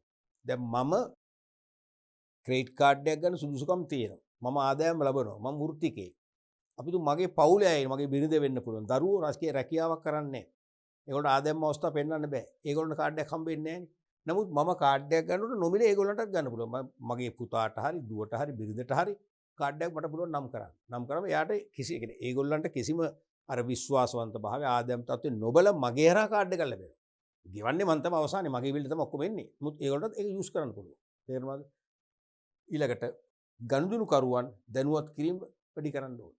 තාම ගනුදෙනු කරුවෝ දන්නේ නැහැ. ක්‍රෙඩිට් කාඩ් එකට බයයි. සමහර අය තාමත් හිතන්නේ ක්‍රෙඩිට් කාඩ් එකක් ගන්නගෙන අපි ණයකාරයෝ වෙනවා. එහෙම හිතන්නේ ණයකාරයෝ අපි ඉවරයි. බංකුලොත් නේ. එහෙම වෙන්නේ නැහනේ. හොඳට අපි ඒ කියන්නේ හොඳට බුද්ධිය පාවිච්චි කරලා අපි කාඩ් එකෙන් ගනුදෙනු කරොත් අපිට වාසි වැඩි කරගන්න පුළුවන්. බුද්ධිය පාවිච්චි කරන අනිවාර්ය වියදම් වැඩි වෙනවා. තේරෙනවද? ඔය වගේ උපාය මාර්ග කීපයක් තුලින් ක්‍රෙඩිට් කාඩ් මිලදී ගන්න නැත්නම් ලබා ගන්න ලාංකික ප්‍රජාව පොළඹවන්න පුළුවන්කම ලැබෙනවා. අපි බලමු ඊළඟ කොටස. විද්‍යුත් මුදල් හෙවත් ඉලෙක්ට්‍රොනික කාඩ් භාවිතයට අවශ්‍ය යටිදල පහසුකම්. දැන් මේ ක්‍රෙඩිට් කාඩ්, ඩෙබිට් කාඩ් මොකක්වත් අපිට ගනුදෙනු කරන්න බැරි වෙනවා යටිදල පහසුකම් කීපයක් නැත්තම්. තේරුණාද? එකක් තමයි ස්වයංක්‍රීය ටෙලර් යන්ත්‍ර ඕනේ. Automated teller machines. ජංගම හා ඉතිරි කිරීමේ ගිණුම් හිමියන්ට හරපත් භාවිතා කර ඕනෑම වේලාවක ඇතැම් බැංකු පහසුකම් සපයනු ලබන ඉලෙක්ට්‍රොනික පරිගණකයන්ට විශේෂය තමයි මේ ATM මැෂින් කියලා කියන්නේ. කියන කෙටියෙන් ATM මැෂින් කියලානේ. තේරුණාද? එතකොට මේ ATM මැෂින් එක ඕන වෙන්නේ අපිට හරපත තියෙන්නේ ගනුදෙනු වලට ගෙවීම් පියවන්න විතරක් නෙවෙයිනේ. හරපත බැංකුවේ අපේ ගිණුමේ සල්ලි බැංකුවට නොගිහිල්ලා. නැත්තම් පැය 24 පුරා අපිට පහසු වෙලාවක හදිස්සියකට නේ බැංකුවට නොගිහිල්ලා මැෂින් එකකින් ගන්න පුළුවන් වෙන්නේ නැහැ. එහෙනම් මේ ATM යන්ත්‍ර නැත්නම් අපිට හරපත කියන ඉලෙක්ට්‍රොනික කාඩ් එක පාවිච්චි කරන්න අවස්ථාව සීමා වෙනවා. තේරෙනවද? එහෙනම් ජංගම හෝ ඉතිරි කිරීමේ ගිණුම් හිමියන්ට හරපත් භාවිතා කර ඕනම වෙලාවක ඇතැම් බැංකු පහසුකම් ලබාගෙන කියන සල්ලි ගන්න, සල්ලි දාන්න සමහරට ගිණුමේ ශේෂය දැනගන්න. ඒ වගේම අපි හිතමු චෙක් පතක් නැති වෙලා නම් ඒ චෙක් පතේ අංක දීලා ස්ටොප් පේමන්ට් ඕඩරයක් දෙන්න. ඒ වගේ සමහර හදිසි සේවා මේ මැෂින් එක කරා කරගන්න පුළුවන්. බැංකුවට භෞතිකව නොගිහින්. මේ මැෂින් එකේ මූලික අංග කීපයක් තියෙනවා. ඔයගොල්ලෝ දන්නවා ඒවා. පළවෙනි එක තමයි උපදෙස් හා යතුරු පූර්වෙන් වෙන් කරන සටහන් පෙන්නුම් කිරීමට ඇති පරිගණක තීරය. තේරුණාද? දැන් උපදේශය යතුරු පූරෙන් කරන සටහන් පෙන්වන්න පොඩි මොනිටරයක් තියෙනවා ස්ක්‍රීන් එකක්. ඒක තියෙනවා. තිරේ දෙපස විධාන දීම නැති බොත්තම් තියෙනවා. දෙපැත්තෙම තියෙන මතකනේ. මුදල් ආපසු ලබා ගන්න විත්ඩ්‍රෝවල් බටන් එකක් තියෙනවා. ඒ වගේ තැන්පත් නම් ඩිපොසිට් බටන් ඒ වගේ. ටෙලර් යන්ත්‍රයේ ක්‍රියා කරන යතුරු ලෙස සැලකෙන ඩෙබිට් පත්‍රය තුලත් කිරීමටත් ආපසු ලබා ගැනීමට හැකි කවුරු. දැන් ටෙලර් මැෂින් එක ATM මැෂින් එක ඔපරේට් කරන්න ඒක ඔන් කරගන්න එපේ. ඔන් කරගන්න යතුරක් හා සමාන ඩෙබිට් කාඩ් එක දහරපත. ඒක දාන්න වෙනම කවුලුවක් තියෙනවා. ඊට පස්සේ රහස් අංකය හා අදාළ සේවා සටහන් කිරීමට ඇති යතුරු පුවරු පොඩි කීබෝඩ් එක තියෙනවනේ. ඒක තමයි රහස් අංකය ගහන්නේ. ඒන අදාළ සේවා සටහන් කරන්න. වෙනම කීබෝඩ් එක තියෙනවා. ඊට පස්සේ මුදල් පිටත ලබා දෙන කවුලුවක් වෙනම තියෙනවා. මුදල් ආපසු දෙන්න ඉතින්. ගනුදෙනු අවසනදී විස්තර පත්‍රිකාව ලබා දෙන කවුලුව. ගනුදෙනු නිමා කරන් පස්සේ අපිට දෙනවා තොරතුරු තුනක් පොඩි රිසිට් එකක් නේ. ඒක ලබා දෙන වෙනම කවුලුවක් තියෙනවා. ඔය වගේ උපාංගුලින් තමයි මේ මැෂින් එක සම්බන්ධ වෙන්නේ. ඊළඟට වෙළෙන්සැල් ගෙවීම් විද්‍යුත් පැවරුම් ජාල. මොනක හරි වැදගත්. වෙළෙන්සැල් ගෙවීම් විද්‍යුත් පැවරුම් ජාල. Electronic fund transfer at point of sale. Electronic fund transfer at point of sale. මේකෙන් මේ E වලින් තමයි මේක මේ EFTP වසරන් තියෙන මෙහෙම මෙතන E වලින්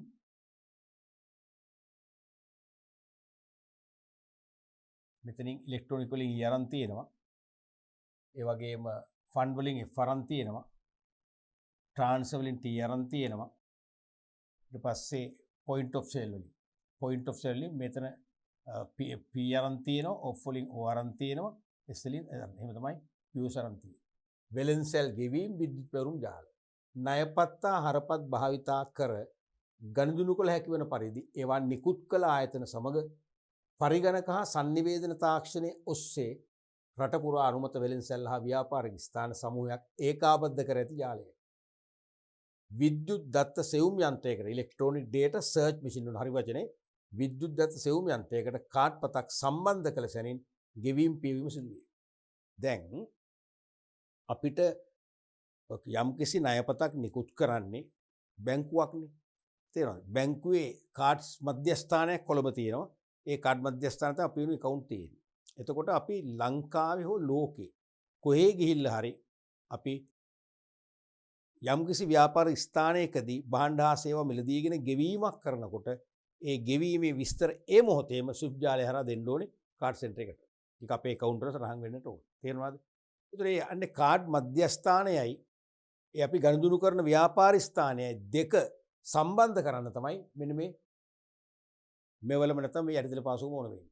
තේරෙනවද? ඉලෙක්ට්‍රොනික ඩේටා සර්ච් මැෂින් එකක් තමයි මේකේ ප්‍රධාන අතරමැදිය වෙන්නේ.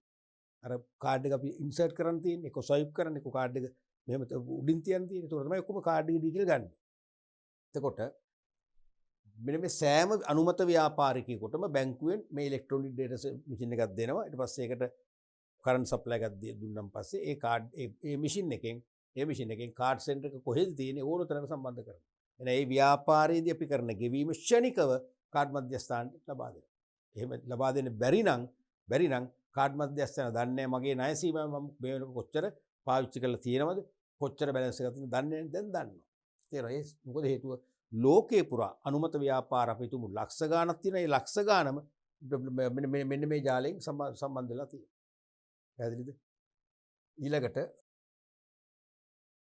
අන්තර්ජාලයේ තියෙන මොනිටර් එකනේ ලෝක පුරා පරිගණකයන්ට සමුදායක් ඒකාබද්ධ කර ඇති සංවේදන ජාලය තමයි අන්තර්ජාලය කියන්නේ. මේ තුලින් ණයපත්තා හරපත් භාවිතා කර ජාත්‍යන්තර ගෙවීම් කිරීමට හැකියාව ලැබෙනවා. එහෙනම් අන්තර්ජාතික කොහෙත්ම ගෙවන්න හම්බෙන්නේ නැහැ අපිට මේ ඉන්ටර්නෙට් කනෙක්ෂන් එකක් නොතිබුණා නම්. අන්තර්ජාලය හරහා තමයි මේ විස්තර පහසුවෙන් ලබා දෙන්න පුළුවන්. ඒ නිසා තමයි ජාත්‍යන්තර වශයෙන් මේ කාඩ් භාවිතා කරලා ගෙවීම් පියවන්න පුළුවන්. අනිත් එක ටෙලි බැංකු පහසුකම්. ටෙලි බැංකින් දුරකථනයේ ඔස්සේ බැංකු වෙබ් අඩවියට පිවිස රාශ්‍යාංකය භාවිතා කර ණයපත්තා හරපත් අංක භාවිතා කරමින් ගනුදෙනු පියවීම. අපිට බැංකුවට නොගිහින් කොහෙවත් නොගිහිල්ලා නිවසේ ඉඳන් ගෙවීම් කරන්න පුළුවන්. තේරුණාද? දුරකථන ස්මාර්ට් ෆෝන් එක පාවිච්චි කරලා රහස්‍යංකය පාවිච්චි කරලා තේරුණා බැංකු වෙබ් එකට ගිහිල්ලා රහස්‍යංකය පාවිච්චි කරලා අපේ ක්‍රෙඩිට් කාඩ් අංකය හරි ඩෙබිට් කාඩ් අංකය හරි දීලා ඇතුළත් කරලා ගෙවීම් පියවන්න පුළුවන්. ඒක ටෙලි බැංකු පහසුකම් කියන සම්බන්ධතාවය ඕනේ. එහෙම නැත්නම් ඒක පාවිච්චි කරන්න බෑ. ඔන්න ඔය වගේ පහසුකම් කීපයක් අපි නම් කරනවා ආර්ථික ඇතුළත පහසුකම් වල. මෙන්න මේ පහසුකම් තිබෙනවා නම් තමයි අපට ණයපත්තු හරපත් මගින් දේශීය වශයෙන් හා විදේශීය වශයෙන් ගෙවීම කරන්න පුළුවන්කම ලැබෙන්නේ. හොඳයි දරුවනේ, අපි අද මේ පාඩම තුලින් මුදල් ඒකකේ අපි සම්පූර්ණයෙන්ම නිම කරනවා. ඒ කියන්නේ මුදල් ඒකකයට අදාළව ප්‍රධානම ඒකකයක් තමයි මුදල් වර්ගීකරණය. ඒකෙත් ඉලෙක්ට්‍රොනික මුදල් වලට අපි විශාල අගයක් දුන්නා. මොකද විභාගයේදී අනිවාර්යෙන් වැඩි බර තැබීමක් කරන නිසා. අපි මුදල් හා මූල්‍ය ආයතන පාඩමේ ඉදිරි පරිච්ඡේද ඊළඟ පාඩම් මේකකින් සාකච්ඡා කරන්න බලාපොරොත්තු වෙනවා.